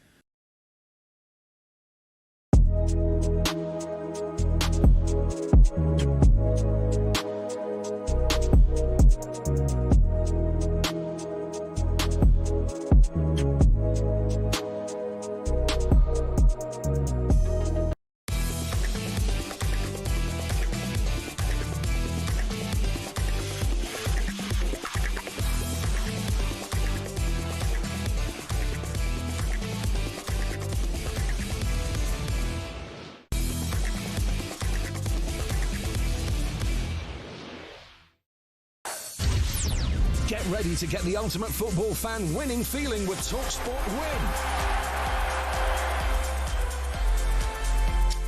Win. You are listening to Thank Football. It's Friday with me, Rory Jennings, and former Liverpool winger Jermaine Pennant, with the 2026 FIFA World Cup almost here. Thanks to Adidas, the tournament's official match ball supplier, talkSPORT is sending you and a friend to Dallas, Texas. You could be at England's first game against Croatia on the 17th of June with return flights, with accommodation, with spending money, with tickets, and with the official Adidas match ball, the Tri-Onda. You will get one of those match balls thrown in. Here is how to enter. For your chance to win, you head to talksportwin.com and you text the word win to 83338. So you head to talksportwin.com or you text the word win to 83338. Text and online entries cost £2.50 plus your standard network rate, or you can call up 0343 418 7260. That's right, you can call 0343 418 7260. Entries must be in by the 1st of June 2026 at 4 p.m. That's when you'll need to answer your phone if it rings. 18 plus, UK residents only. This is a TalkSPORT promotion. Full T's and C's at talksportwin.com. So for your chance to win, text WIN to 83338 now. But right now, it's time for this. Too good? Todd Bowley has become our sporting director. The man's never worked in European football before. So the fact that he's now in charge of this recruitment drive fills me a little bit with fear. Too bad. Going out and signing with Charleston is huge, isn't it? He will certainly score goals for them. That's right, this is time for Too Good, Too Bad, where me and Jermaine take it in turns to pick out one player that we're really looking forward to seeing play this weekend and one that we think needs a performance. Jermaine, let's start on the lighter side of things. Who are you looking forward to seeing play this weekend? Nobody. I want the season to be over and done with. I'm looking forward to no one to see. That's the spirit, mate. This is from a Liverpool perspective, presumably. It's just not been a season. It's not been the season. Let's get this season over and done with. Get injuries back fit, some signings in, and let's reboot and start again. And hopefully there is somebody new in the dugout. Yeah, I can see that as well. Look, from a Chelsea perspective, I'm ready for the new season as well. So I kind of understand where you're coming from. Yeah. Do you know what I'm really looking forward to seeing? Go on. Iliman and Dye for Everton.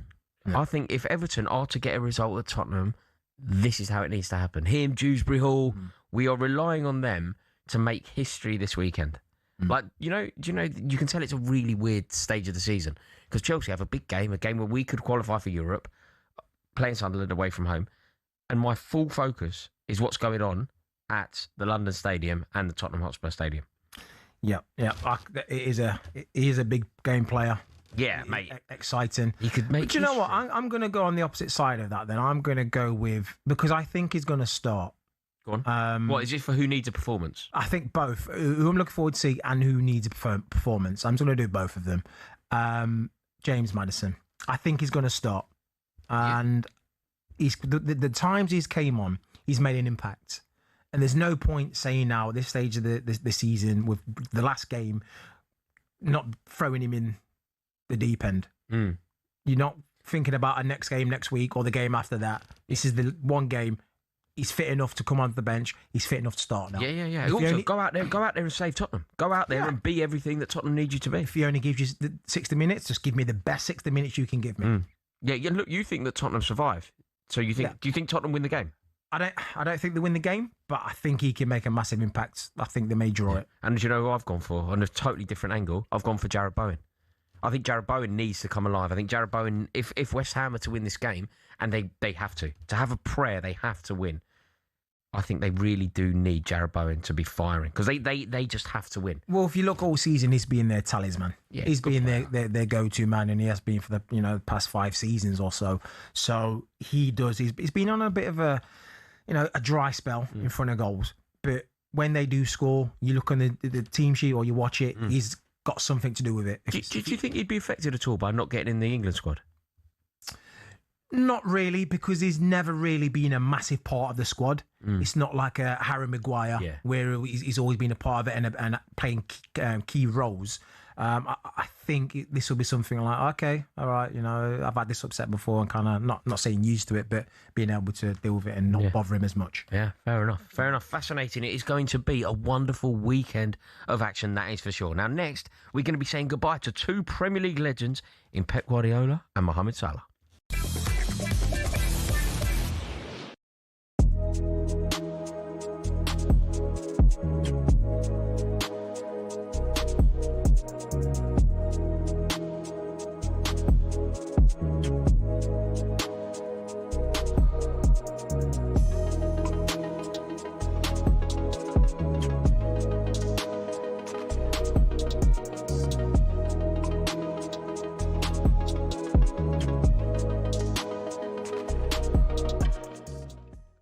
With Villa, right? Unai Emery is the man. He is like, he has full control over everything. Transfers, youth club. There's no one telling him what to do. And there's been rumours about him going to Madrid. Can you imagine him going to Madrid, mate? If he's going to bench Mbappe to play someone else, mate, he'd get ousted straight away, wouldn't he? Yeah, no. Do you know what I mean? It's the perfect fit. It's the perfect club. It's the perfect. I know, but you're still Aston Villa, though. What do you mean, Fundy? Well, you mentioned Real Madrid, right? Yeah. Who's the bigger team? What do you mean? Cundy, come on, mate. No, hold on a second. Hold on. Are you, sorry, have you taken stupid pills? I don't know what. Sorry. Were you trying to say Aston Villa bigger than Real Madrid? No, of course not, mate. Of course not. What are you trying to say, James? I don't know what you're saying. Explain yourself. No, hold on. He's saying he wouldn't go to Real Madrid. Yeah, because he's not in control. Sorry, unless I've got you wrong, Dave. Yeah, because he's not in control. It's Real Madrid. What's wrong with you lot? Are you joking me? Are you joking? Listen to me, right? Hang on, David. Listen to me. Are you saying to me he'd turn down Real Madrid? As a manager? Right. So no, Pitman. What do you think I'm talking about? Cundy, listen to me, right? He could go to Madrid, right? And No, he goes Dave, think about what you're going to say before you say it, okay? Cundy, mate, you've got time to think about it, okay? You are. He's annoying me. Take it away. Dave, he's annoying me. Yeah, mate, your canister is way bigger than your brain, mate. I swear down. Say it then, Dave. Say it. So here's the situation. I'm going to throw it to you. Do you want the job? Unai, do you want the job? It's career suicide, Cundy. It's career suicide. If you went to Real Madrid, right, you have 6 months, he'd oust Mbappe, he'd get ousted by the fans, and then he'd be done. Right? At Villa, I'll tell you what, he could play bloody Tyrone Mings at striker, and I'd still trust the process. Do you know what I mean? Are you saying he's going to say no to Real Madrid? Yes. Cundy, give Red a ball, mate. You're Chelsea. Where are you? 9th? I tend to agree with you. I don't know what to say today. No, I get the whole. I get James. I get your whole argument. Say to him. No, I don't know what to say today. Shut up a minute.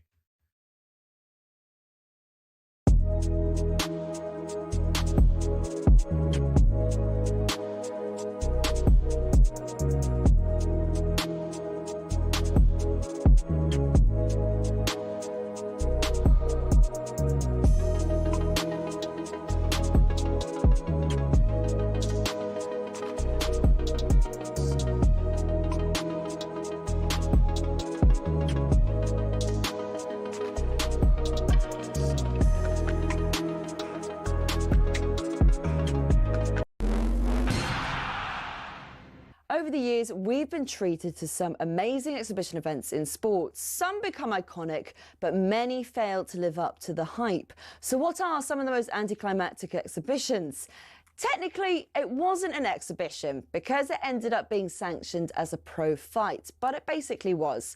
2024 saw Mike Tyson return to the ring to fight YouTuber Jake Paul. The event, which Paul won, was streamed by 65 million people on Netflix, making it the most streamed sporting event ever at the time. But many complained of buffering and freezing. And as for the fight itself, well, it was considered an entertaining disaster. I mean, it wasn't prime Tyson. He was 58. And after the fight, Paul, who was 27 at the time, said he'd actually gone easy on Tyson towards the end. Now, Mayweather-McGregor in 2017 was a better watch, despite Mayweather going rope-a-dope early on, but it was way too expensive. Pay-per-view was 75 quid, and in the stadium, the cheapest ticket was over 370. Now, this next one you could have watched for free, only because the pay-per-view had streaming issues, so they had to open it out. I'm talking about Tiger versus Phil in 2018, which was nicknamed The Match.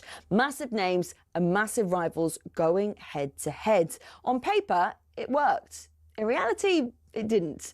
The two players were mic'd up, so we all thought we'll get fascinating insight. We'll be able to hear them insult each other for 18 holes. But what we actually got was more heavy breathing and sniffles. And for two GOATs, the golf itself was bang average. And speaking of GOATs, let's end with Messi and Ronaldo. In 2023, an exhibition between PSG and the Riyadh All-Star 11 saw them share a pitch for possibly the final time. To be fair, it was a goal fest, which PSG won 5-4, and Messi and Ronaldo both scored. But it was obvious they were past their prime. El Clasico, this was not. And with it being in Saudi, there were more sports washing claims. So there you have it, exhibitions that have let us down. And I didn't even have time to mention the Community Shield.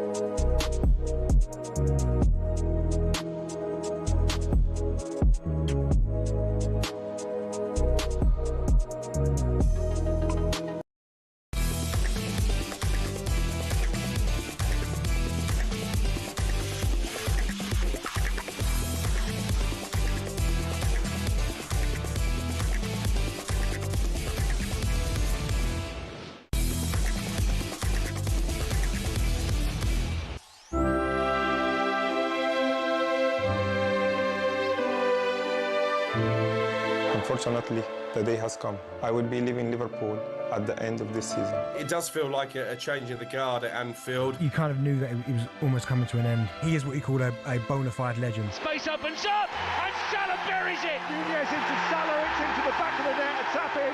His 150th Premier League goal for Liverpool. Manchester City have confirmed that Pep Guardiola will step down as the manager of Manchester City this summer. I'm really satisfied, happy and proud. Otherwise it wouldn't have been 10 years. So I cannot be more grateful for the amount of love and affection that I had, not today, these days, for many, many years and nothing else. Manchester City, kings of Europe, Premier League, FA Cup, and now Champions League.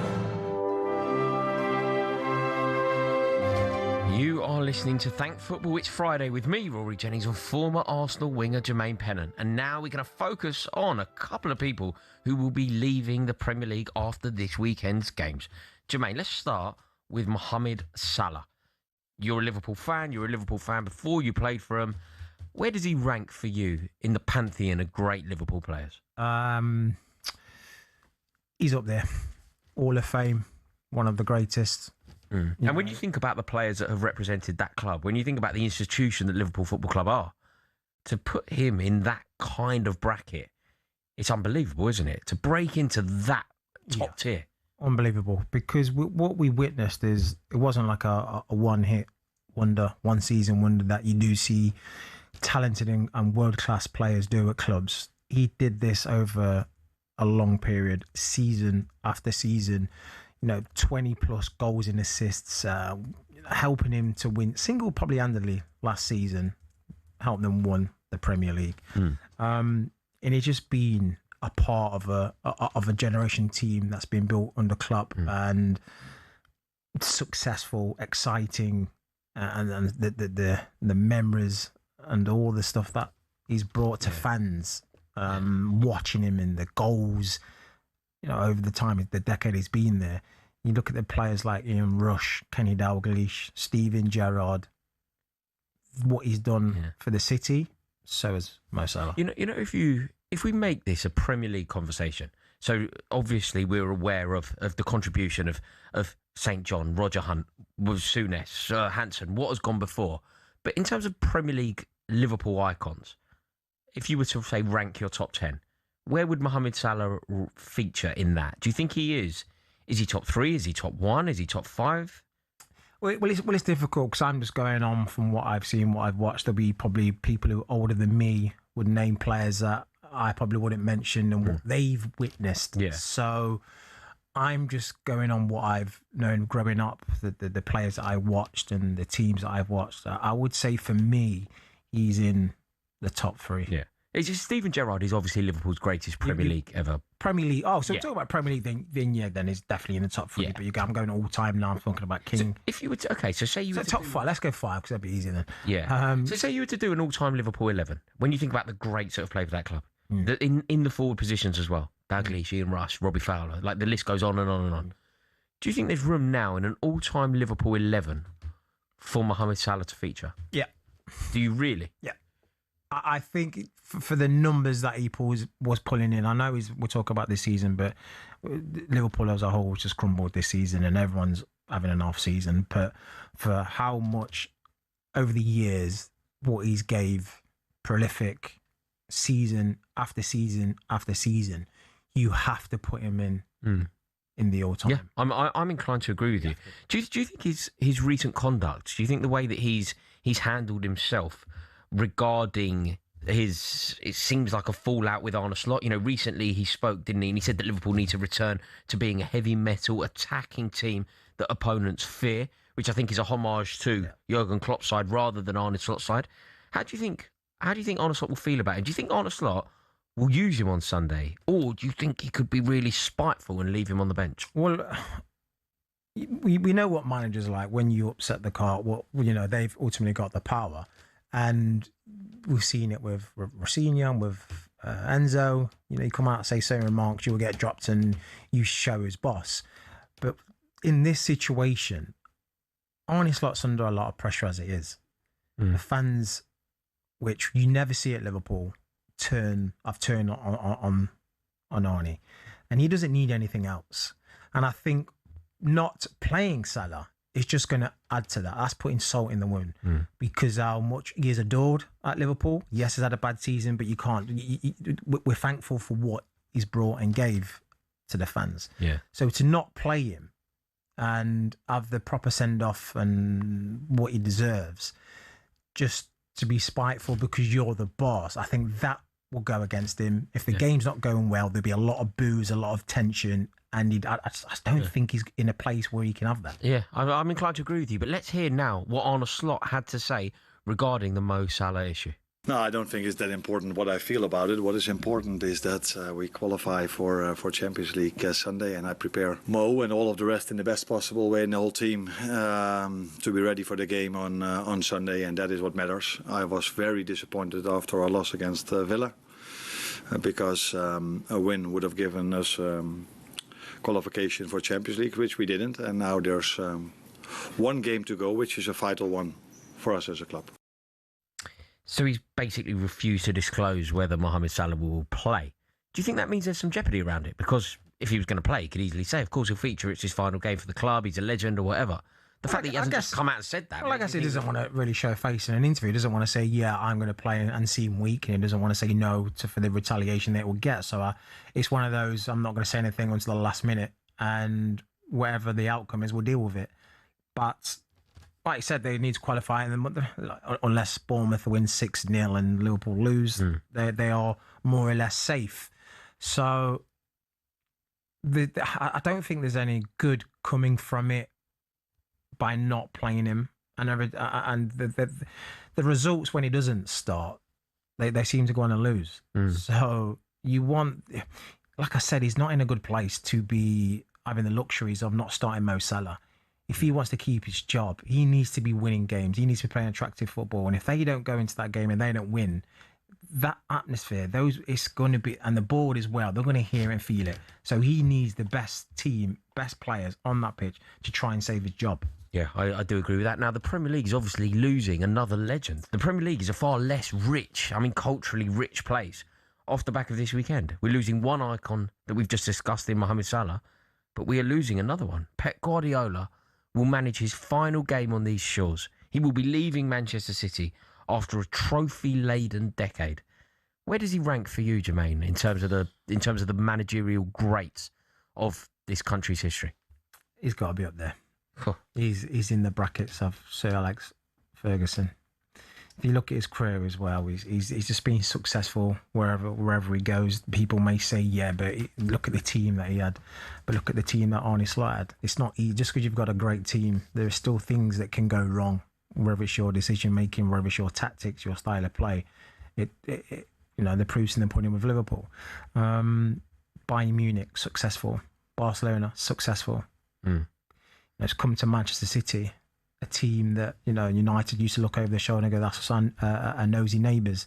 Now look at them.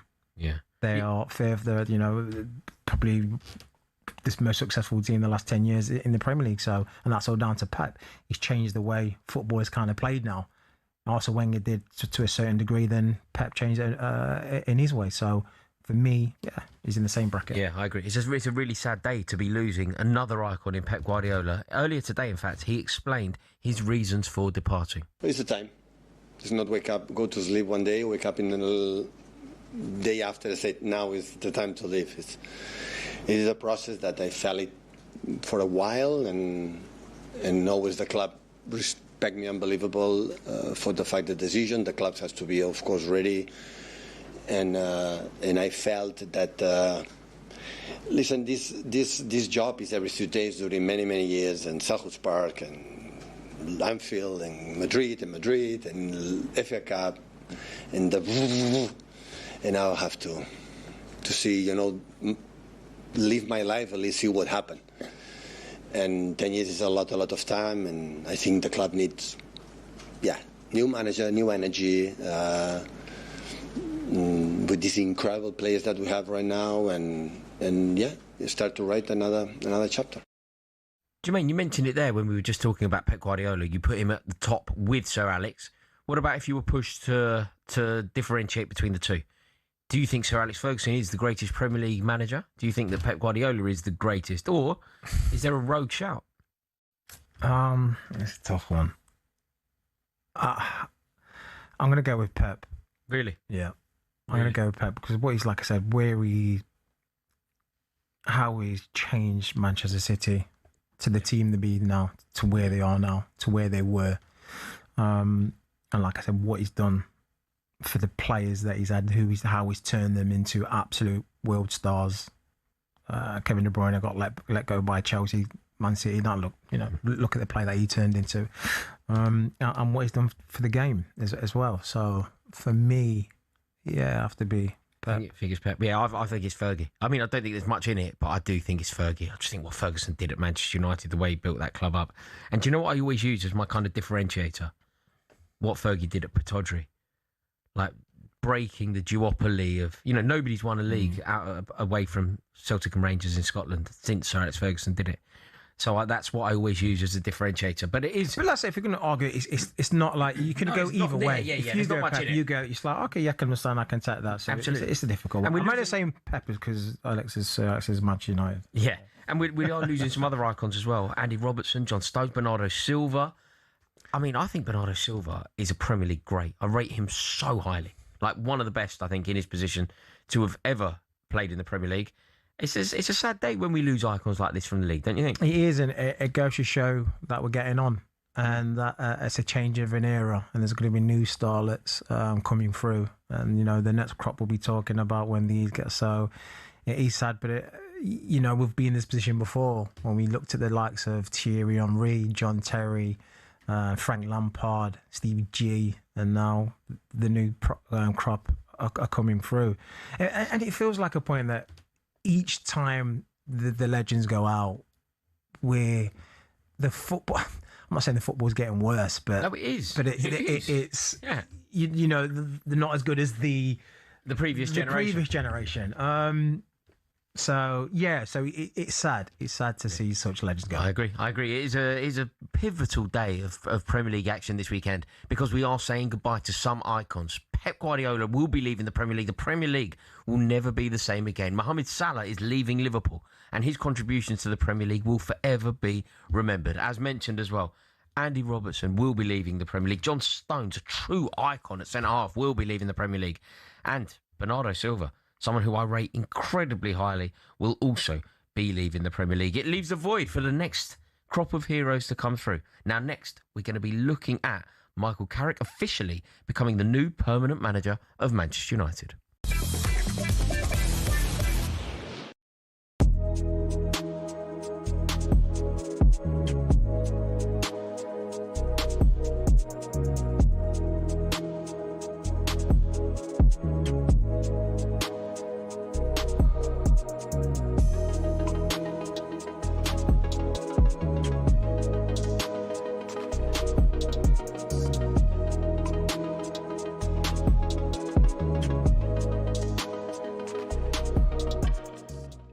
What was your overriding emotion last night, watching it all unfold and feeling as you do for this great club? I think for me, it's Aston Villa, a sleeping giant. European Cup winners in 1982. All you ever heard was, you wasn't born. You wasn't born when Villa won that. They've only won, last trophy was 30 years ago. So it was that pressure, sort of that monkey off the back for Aston Villa fans and the players and the football club. But emotion as well, Jim, because I spoke to so many Villa fans, parents that have passed away, family members that have passed away, and what this would have meant to those people that aren't here today. And people are going through a lot. Everyone's going through a lot, football fans. What last night can do to give people a boost, what they're going through in their life. It was amazing to see my people, my fellow Brummies, so happy. Brilliant. Your people. You're right, your people. In terms of legendary status, Gabby, where is this group now? Oh, they're legends. And I say this all the time, Jim, I don't like to be called a legend. I feel legends of a football club need to win something. I really do.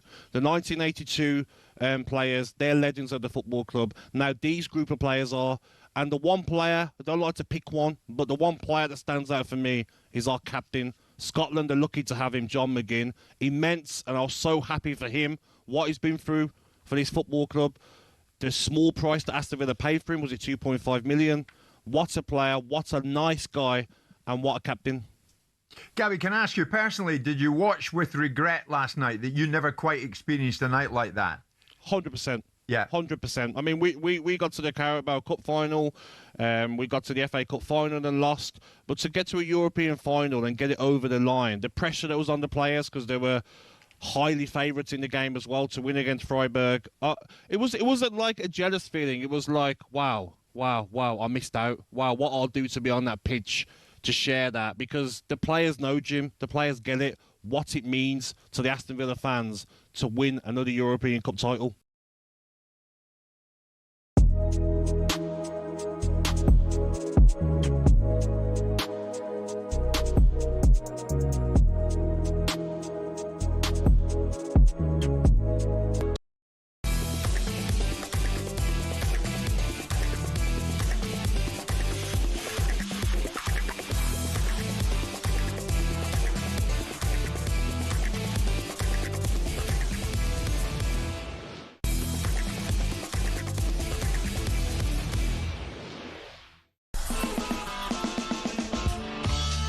Breaking news in the last few minutes that Michael Carrick has agreed a 2-year deal to become the manager on a permanent basis for Manchester United. 2-year contract with the option of a third at the end of it. They're back in the Champions League. They've hardly lost. They've beaten all the teams around them. I'm not sure what else Michael Carrick has done to get his hands on this job. Listen, Michael's done a sterling job and rightly deserves to get the job. Given what he's done and the lack of options, no one else. Just get behind the guy. He's earned the right and give him a chance. If there was a Thomas Tuchel or a Luis Enrique available, which I don't think there is, then I'd be sceptical of Michael taking it. I still think it's a massive job to take on for somebody that hasn't got the credentials. Look how well he's done. He's done this, he's done that. Fine. Every single Man United player's had half a season off. Would you give Carrick a job? I'm not convinced of the right answer. And I think he's given the owners something they weren't expecting, and I just think he deserves that opportunity. We're moving in a good direction. I think momentum, positivity, and just keep evolving as much as we possibly can as a club. You are listening to Thank Football It's Friday with me, Rory Jennings, and former Liverpool winger Jermaine Pennant. We have just heard there from Michael Carrick. Carrick agrees a 2-year deal at Manchester United.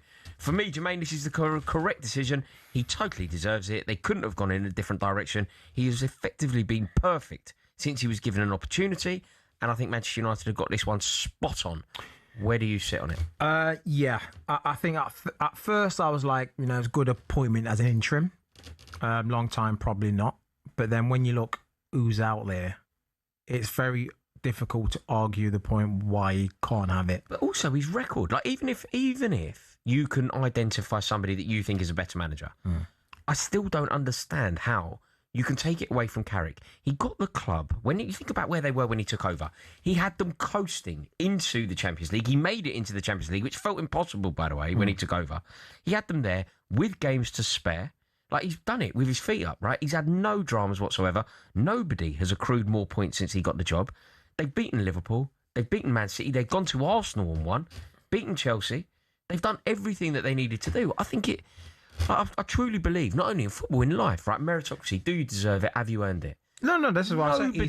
Nobody. It doesn't matter if Luis Enrique's available. No, but at the start, if you'd have said to me, is he going to be the long term? I'd have said no. But when someone comes available, they will probably take the job, and he's just going to, fill the shoes and do as well as he can. But he's earned the right now. When you're doing 11 wins out of 16 games, three draws, 2 losses, you've earned that right. It's very difficult for the board to see what they were seeing under Amrin, to then see performances now. It is very difficult for the board to go, ooh, we need to turn our eye at this and look for someone else. You know what, Jermaine? Because we're both on the same page here, I'm now going to just play devil's advocate a bit. So I'm very lucky, right? I do a show with Jason Cundy. Yeah. His take on this is it's been quite easy for Carrick because Carrick's only had 1 game a week. So when he's managing next season, the expectation is higher. Manchester United are trying to navigate a rocky terrain of FA Cup football, League Cup football, Champions League football. Suddenly the pressure will be on. And Carrick, we don't know how he's gonna cope with that kind of pressure. Do you agree with Cundy's reservations there? Look, it does affect you when you've got more games because players' recovery and health plays a part. But that's when you dip into the kitty market and get players in. Strength and depth is key. And I'm sure that's what they're going to do. They're going to get players through the door and strengthen their squad, which will help for the days when they're playing in Europe. But like I said, they've beat Liverpool, they beat Chelsea, they beat Man City, they beat Arsenal. What more can he do? What more can he do? They've got into the Champions League. Nobody's got more points than him. Like, how can you possibly not give him the job? Just because they're not playing in Champions League, okay, yeah, it helps, but it's not going to help to the fact that's going to help you beat Arsenal, Manchester United, Liverpool. That's done on merit. That's done because he's got the team working the right way and nullified the opposition in the best way possible and got the result. Yeah, absolutely. In fact, let's hear now from the new permanent Manchester United boss, Michael Carrick. Do you know what? To be honest, it feels pretty natural. It feels big on the outside, but when you're in it, it just feels, even though it's different, the building's different, some of the people are different. It's kind of what you get used to for 12 to 20 years ago since I signed. So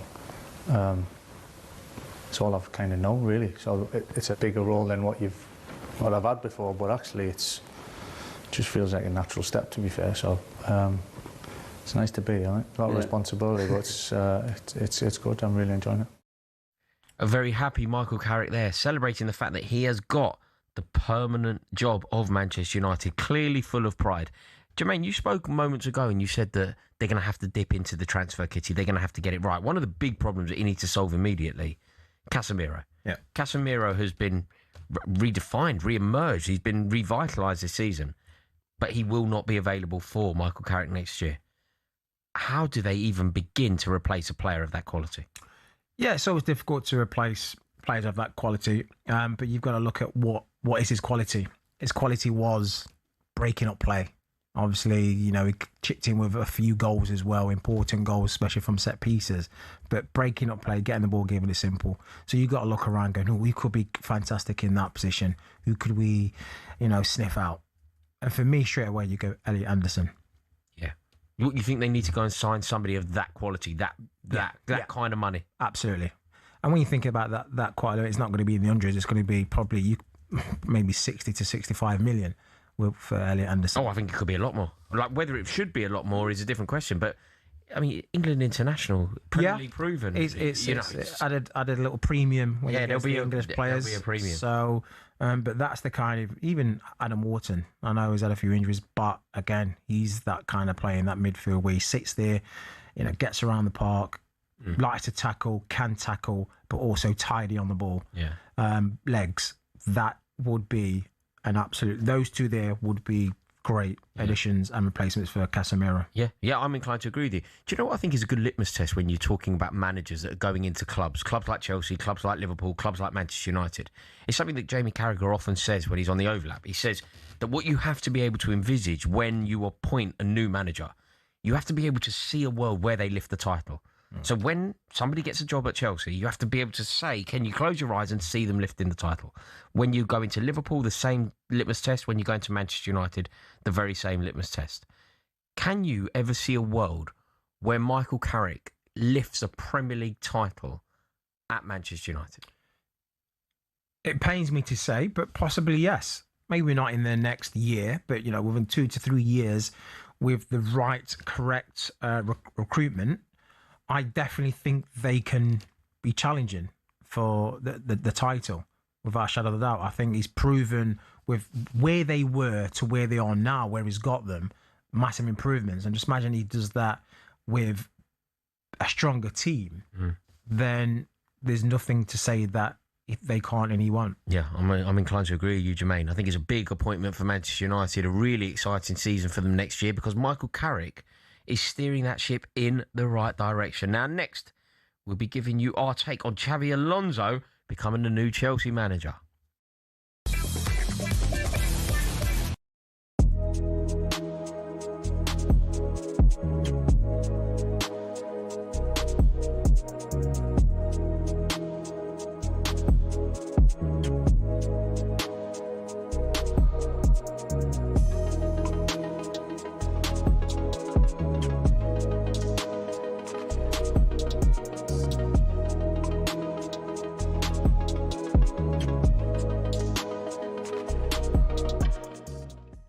is a sensational story and so many strands to it.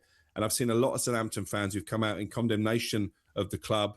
They say this is the darkest day in their long history. And I think a lot of Southampton fans are quite embarrassed at the way in which their name has been dragged through the mud. As you say, the punishment is immediate expulsion from that playoff final on Saturday, the £200 million game. So they have been stolen of the right to possibly get back into the Premier League the first time of asking, and a 4-point deduction for the start of next season. That's because, as I understand it, the EFL argued that the playoffs needed to be treated as a separate cup competition. Obviously, Southampton admitted spying on Middlesbrough, so that's where that punishment comes from. They also admitted over the course of this hearing with the Independent Commission spying on at least 2 other Championship teams, which is why there's also a points penalty for next season. Southampton appealed it immediately, not because they feel they're innocent, but because they feel the punishment doesn't really befit the crime. One of the things I was told coming out of St Mary's is they feel this is unprecedented. It is, because there isn't a precedent. I know that Marcelo Bielsa escaped with a fine, but it was only after that incident ahead of the Leeds final playoff with Derby that it was put in the rule book. So this is uncharted territory. Southampton have told staff in an email that I've seen from the Chief Executive, Phil Parsons, their legal team are confident they've got a strong case. They're going to keep preparing for this game on Saturday. I don't think it's going to be overturned in terms of Southampton being allowed to play this final. What could happen is a sort of halfway house where the points deduction gets rescinded.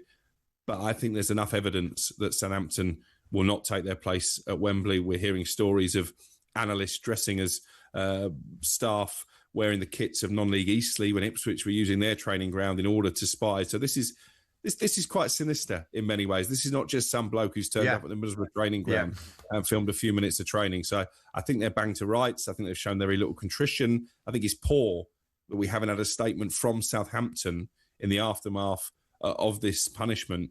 We still haven't heard officially from the club. Yeah, we're a long way down the line now. Surely they should have had something prepared.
Chelsea in the last few minutes have confirmed Xabi Alonso as their new manager.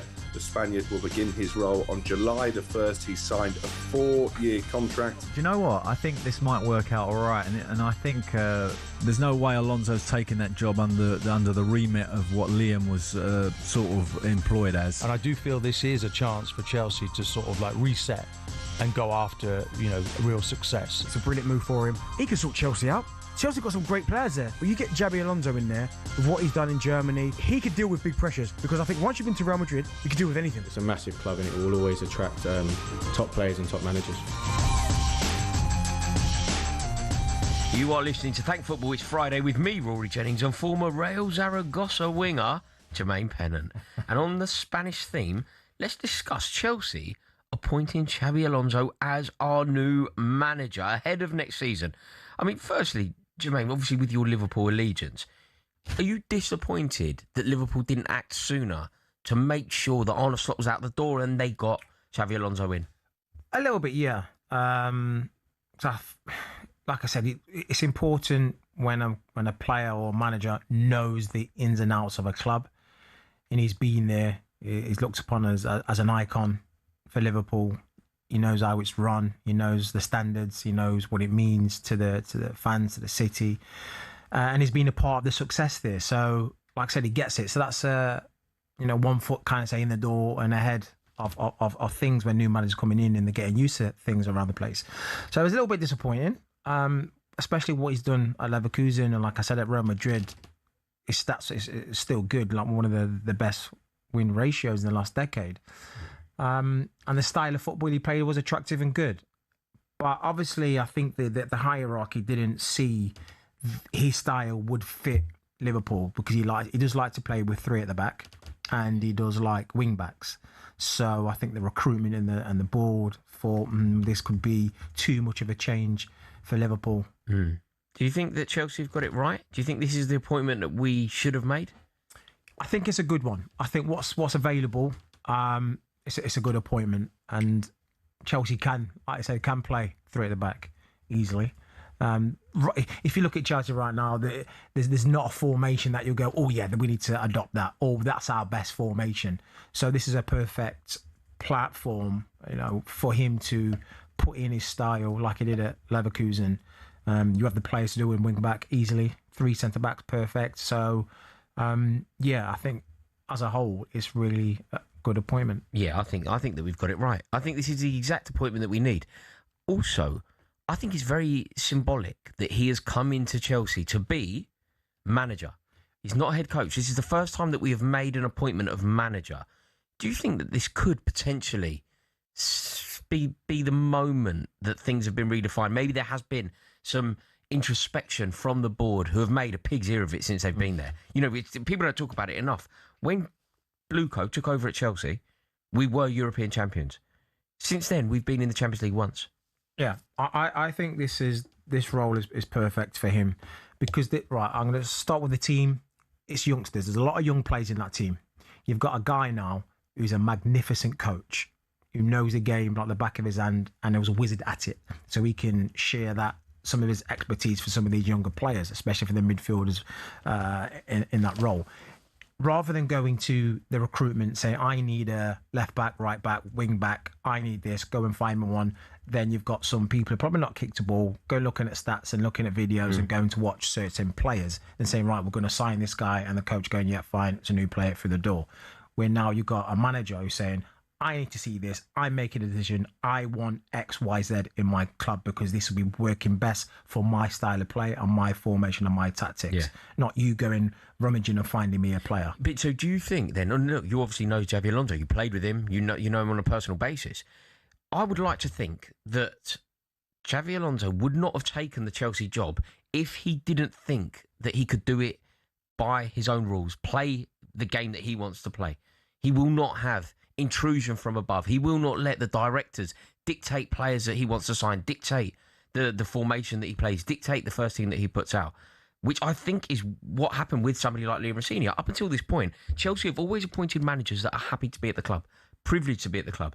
Enzo Maresca, plucked from the Championship Leicester. He's over the moon to get the Chelsea job. Liam Rossini couldn't believe his luck. This isn't that. No. This could be a new direction for the club. 100%, because, like you said, you're not getting a kid who's, managed in some league in Belgium or, coming up from the lower division in the Eredivisie. This is a guy who just managed Real Madrid and who's being touted to manage Liverpool, and big teams are after him. So all these ex-players do look at ex-managers and players, watch the Premier League. So he would be aware of the status and the ruckus that's going on at Chelsea. So he's not taking this job going, yeah, I would like to be amongst that and someone picking my team and players. He's coming in there and go, no, I know that you've been run like this, but for me to sign a contract, because I could go to this team, that team, I'm very wanted around the world.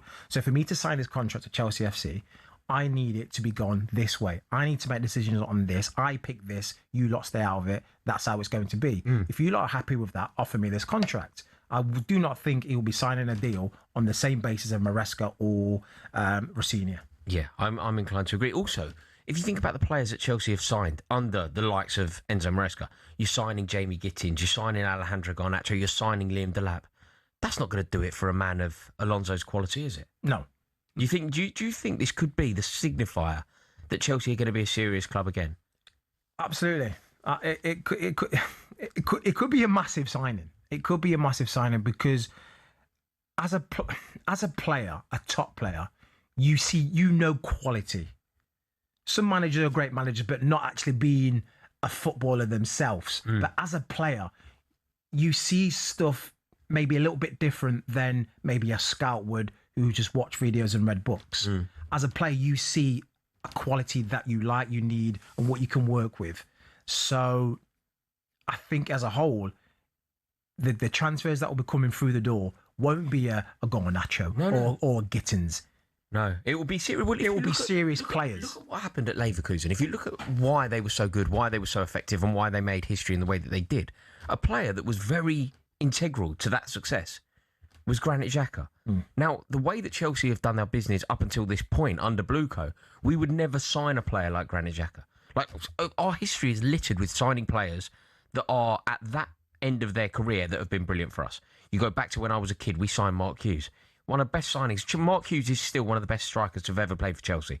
Brilliant signing, but he's 31 years old. Ruud Gullit came in. How old was he? Thiago Silva more recently. How old was he? Thiago Silva arrived, won Chelsea European Cup. Granit Xhaka is a kind of player that Xabi Alonso has signed in the past and has utilised really well. Now, that was the kind of signing that would have been off, like, just totally out of bounds for the ownership, unless they've looked in the mirror, they've realised that they have just done an abysmal job, they've realised that they are one of the worst things to have ever happened to Chelsea Football Club up until this point, and they are going to redefine their approach.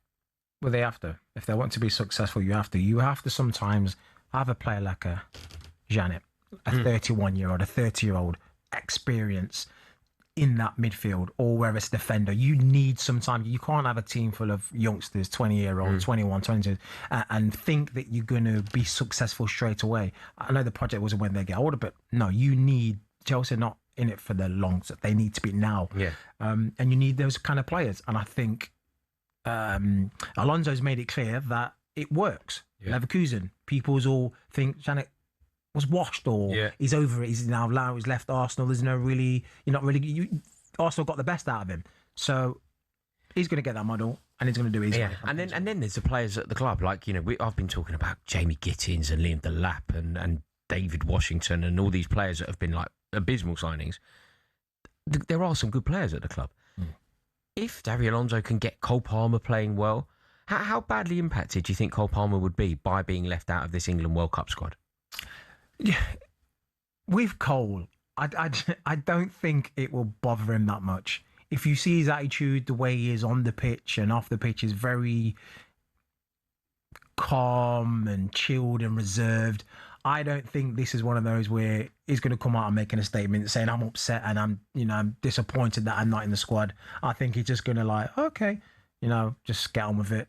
Do you think it won't affect his form? It won't affect his confidence? No. No, definitely not affect his confidence or form. Not being selected in the England squad. He's like, it's one of those things. That's how he is on the pitch, off the pitch, and he'll just get on with it. And hopefully next season comes around, he goes, I'll just do my business and I'll get the next one. And then if Xabi Alonso can get the best out of Cole Palmer and build a team kind of around him, all of a sudden Chelsea could be. They could be. If you get the Cole Palmer that you had the last couple of years, not this season, there's a fantastic player in there. And if Xavi can do what he did for Florian Wirtz at Leverkusen and do that for Cole, then, I am very excited. Times for you. I am very excited, Jermaine. I really am. This is the first time that I felt any sort of invigoration around the club since this ownership took over. I think it's a great appointment. I think the fact that they've made him manager inspires me. Like the fact that they hopefully have acknowledged that they have been abysmal up until this point, and maybe now there is a new dawn at Chelsea. Fingers crossed there is. Now, the latest episode of How to Win the World Cup is live as hosts Matt Ford and Susie McCabe speak with former Scotland midfielder Jackie McNamara to reflect on Steve Clarke's squad announcement and discuss the Tartan Army's chances in America this summer. Available wherever you get your podcasts and on the talkSPORT World Cup YouTube channel. Now, don't forget that you can win a trip to the 2026 FIFA World Cup courtesy of Adidas. You and a mate, you could be in Dallas on June the 17th to see England take on Croatia live. We're talking flights, we're talking hotels, we're talking spending money, tickets, and the official try on the match ball will be included. Head over to talksportwin.com to enter, and for full T's and C's. The ultimate football fan winning feeling with talkSPORT Win. Next, we're going to look ahead to this weekend's other Premier League games, including the newly crowned champions at Crystal Palace.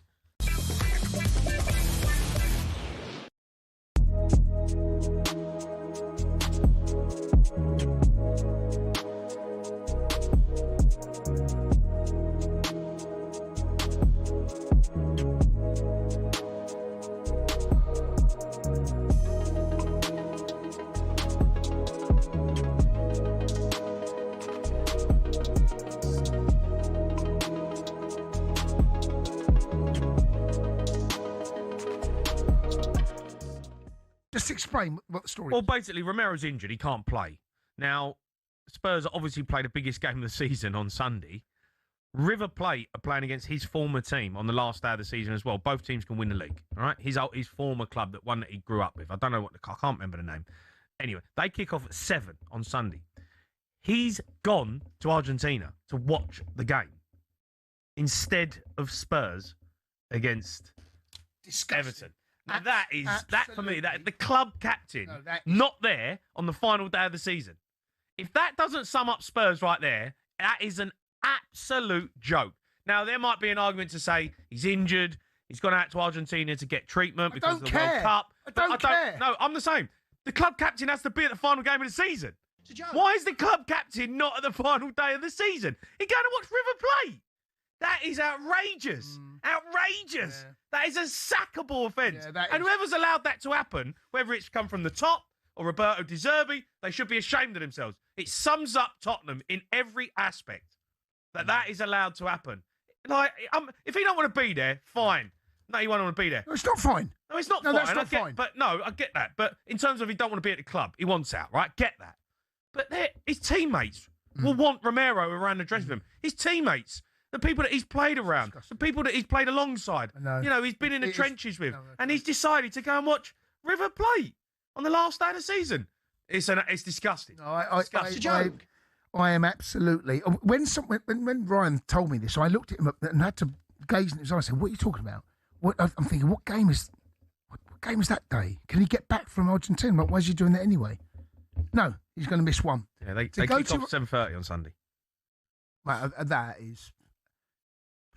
It's outrageous, mate. It's outrageous. Maybe he knows what's happening. Maybe he knows you're going to play in Championship football, and he's thinking, do you know what? Right, I know where we're going. I'd rather go and watch a decent. That's not the point. That's not the point. And Spurs.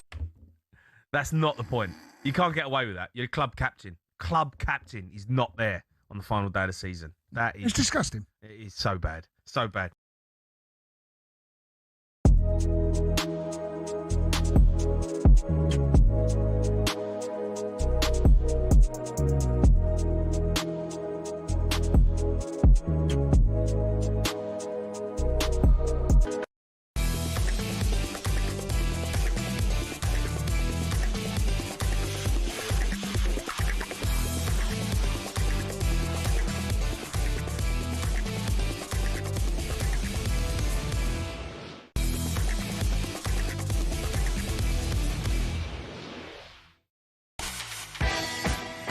Well, I think the favourite is always the one that won the previous year. Somebody that has to come and take that crown away from them. Gabriel has headed Arsenal in front. Arsenal lead by 2-1. If they want to, cause mayhem at corners in order to score the goals that will get them the title, they've got every right to do that. And there is a new hero in this part of the capital. His name is Eberechi Eze. It's Arsenal 4, Tottenham 1. We're not seeing what we've seen in years gone by where they couldn't quite get over the line. They find a way to win now. Really does set his stall out in terms of making sure he's secure at the back. In elite sport, you don't get given anything. It's not easy. Maybe it's the idea of what's at stake. Is Arsenal's title dream fading away? Manchester City 2, Arsenal 1. This is not the same Arsenal that used to be, 2 seasons ago. West Ham 0, Arsenal 1. Leandro Trossard, this This could be the biggest yet. Headed in by Hammond. Of course it's a corner. Of course it's a set-piece goal. Our supporters, they've been waiting for 22 years for something like this to happen. There's the full-time whistle. Arsenal, for the first time in 22 years, are champions of the Premier League.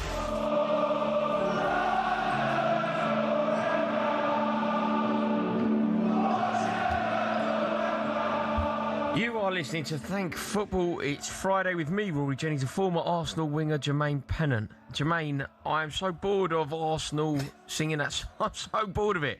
Do you know what? And this isn't about the Arsenal fans who I know. I grew up in North London. It isn't about them. It's not about the Arsenal fans that I know have gone forever. It's not about the Arsenal fans that I know have been willing their team on. The Arsenal fans that travel home, away, abroad, and I know that they are diligent, loud, tribal, passionate fans. They seem to have 1 billion hangers-on. They seem to... I've never, ever known a club have... Like, Anne Hathaway is not an Arsenal fan. like Anne Hathaway is not an Arsenal fan. I do not recognise Anne Hathaway as an Arsenal fan at all. I don't understand what is going on with football, that somehow having an Arsenal season ticket has become a fashion accessory. I actually feel sorry for like proper Arsenal fans that have to put up with this. Look, you played for Arsenal, Jermaine. How did you feel about Arsenal finally winning a league title? Honest opinion, I think I don't want to get slaughtered here. Get slaughtered, mate. Welcome to my world. Do you know what? Do you know what? I didn't really feel much, to be honest, because obviously I want Liverpool to win the title. I've always been a Liverpool fan, and just playing for Arsenal doesn't take that away. But yeah, look, it's good for the fans, I suppose. A long way, and it changes hands rather than either be Liverpool or Man City, who's kind of dominated the last 10 years or so. So someone new, but yeah, the fans. Look, listen, if you win the league, you got to soak it up. You got to soak it up. No, it's brilliant for them, and you have to give them loads of credit, right? They've won the league. They're the best team in the league. They're the greatest team in the league, no doubt about it. But if you'd asked me 22 years ago, if you'd said to me, look, Raw, they aren't going to win a league for 22 years, and in that time, you'll win 5 league titles. You'll win 5 FA Cups. You'll win 6 European trophies. And they can have another trophy 22 years later. I'd have taken it all day long. I bet you would. I think most fans would as well. You know what I am worried about, though, with regard to this Arsenal team? Like, being genuine. I am worried that they have timed their ascendancy perfectly. Like, if you think back to, say, Jurgen Klopp. Jurgen Klopp was brilliant. He built an unreal team. But the timing of it wasn't ideal, because as good as they were, they weren't ever they struggled to be the best. In the way that Andy Murray came through, it was bad timing, because as brilliant as he was, he couldn't quite be the best. I feel like Arteta has timed it to perfection, because he's 7 years into the job. They're the best team in the country. And he's looking around, and he's looking at Enzo Maresca at Man City, and he won't be scared of that. He'll be looking at Chelsea, the state of Chelsea. His good friend Xabi Alonso, but he won't be scared of that. He'll be looking at, Arne Slot at Liverpool. I don't think he'll be particularly intimidated by that. And all of a sudden, they're in a European final. They win that. They've got to be favourites to retain the league next year. Now, the great Arsene Wenger never retained a league title at Arsenal. Do you think that this is serious and Arsenal are on the cusp of something historic? I wouldn't say historic. It's very difficult to retain a title, as Liverpool have just shown. And it's no guarantee that everything's going to be smooth sailing next season. There could be injuries, which can make a massive doubt. The other teams that you just mentioned are going to get better and stronger. They will not have abysmal seasons like they have. I cannot see Liverpool next season playing the way they have played and not mounting a challenge. Yes, Man City have lost an absolute juggernaut of a manager, but they have still got quality players, and again, they will also strengthen. Man United, the third, they will get better. Chelsea, a good manager in now, they will get better. So, do you think they're going to win the European Cup? No. And I'm not saying that because of Liverpool and blah, blah, blah, because I'm saying this on the prowess of that. I've watched Arsenal a lot, and the last 2 games, they've played West Ham Yes, they won, but it wasn't convincingly. This is a team who are fighting relegation. They played Burnley, won 1-0, both games. Not convincingly. That's a team who are relegated. Yeah. Although that's all they needed to, since of course they needed to do that, but they wanted to win, but they wanted to win more by one goal. They wanted to put them to bed. They wanted to beat them. They wanted to finish them off. Do you know what I did? But they couldn't. Do you know what I did think, Jermaine, in terms of what was very impressive from Arsenal's perspective?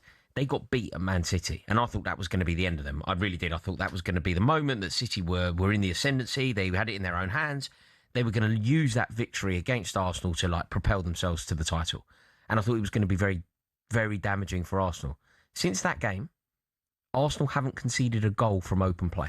I get it, but they should have. West Ham, that should have been a goal. Penalties, Burnley should have been apparently one of them. But we're talking about PSG. In my eyes, probably one of the best front three in world football at the moment. And in Kvaratskhelia, I mean, don't get me wrong, Doué, Dembele, but Kvaratskhelia is one of my favourite players. It's unreal. The way they play, the way Luis Enrique has got them set up, the way they close you down, the way they interact, the way they move within one another. One plays over there, but I'll take this position. It is difficult to play against. Going forward, they are a menace. Yeah. And Arsenal do not, of late, Arsenal have not been creating loads.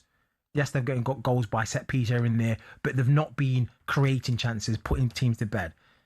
Now, against a team like PSG, who will get chances and will finish you off, I just can't see them overcoming that.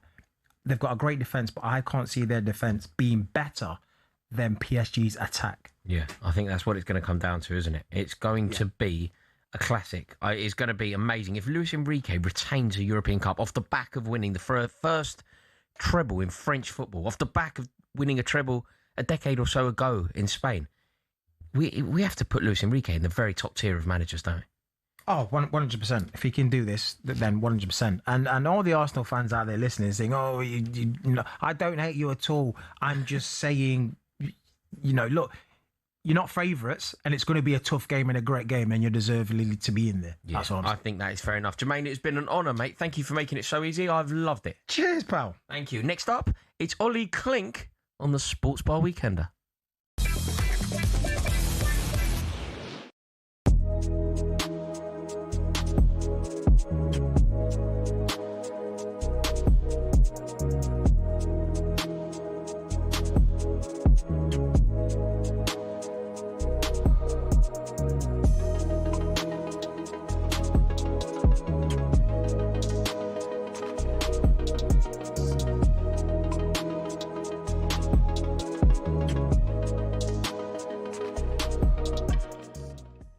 When you're sitting with your squad and you're looking to pick a squad of 26, you say, how many defenders do we need? I would normally go with 8. There's 9, isn't there? There's 9. And I wonder whether, mentioned earlier, question marks on Stone's fitness, James's fitness, and maybe Livramento's. 3 players has put an extra defender in his mind to cover that, which I think has been at the cost of Cole Palmer at the front end of the team looking at this. Well, let's be ultimately clear. When you go through the squad, Livramento's played 164 minutes in the Premier League since the last international break. James has played 83 minutes of the Cup final, but not played against Spurs. He played 27 minutes off the bench against Liverpool at Anfield the week before. Stones, since the 2nd of December, has featured 4 times for Manchester City, totaling just 253 minutes of action.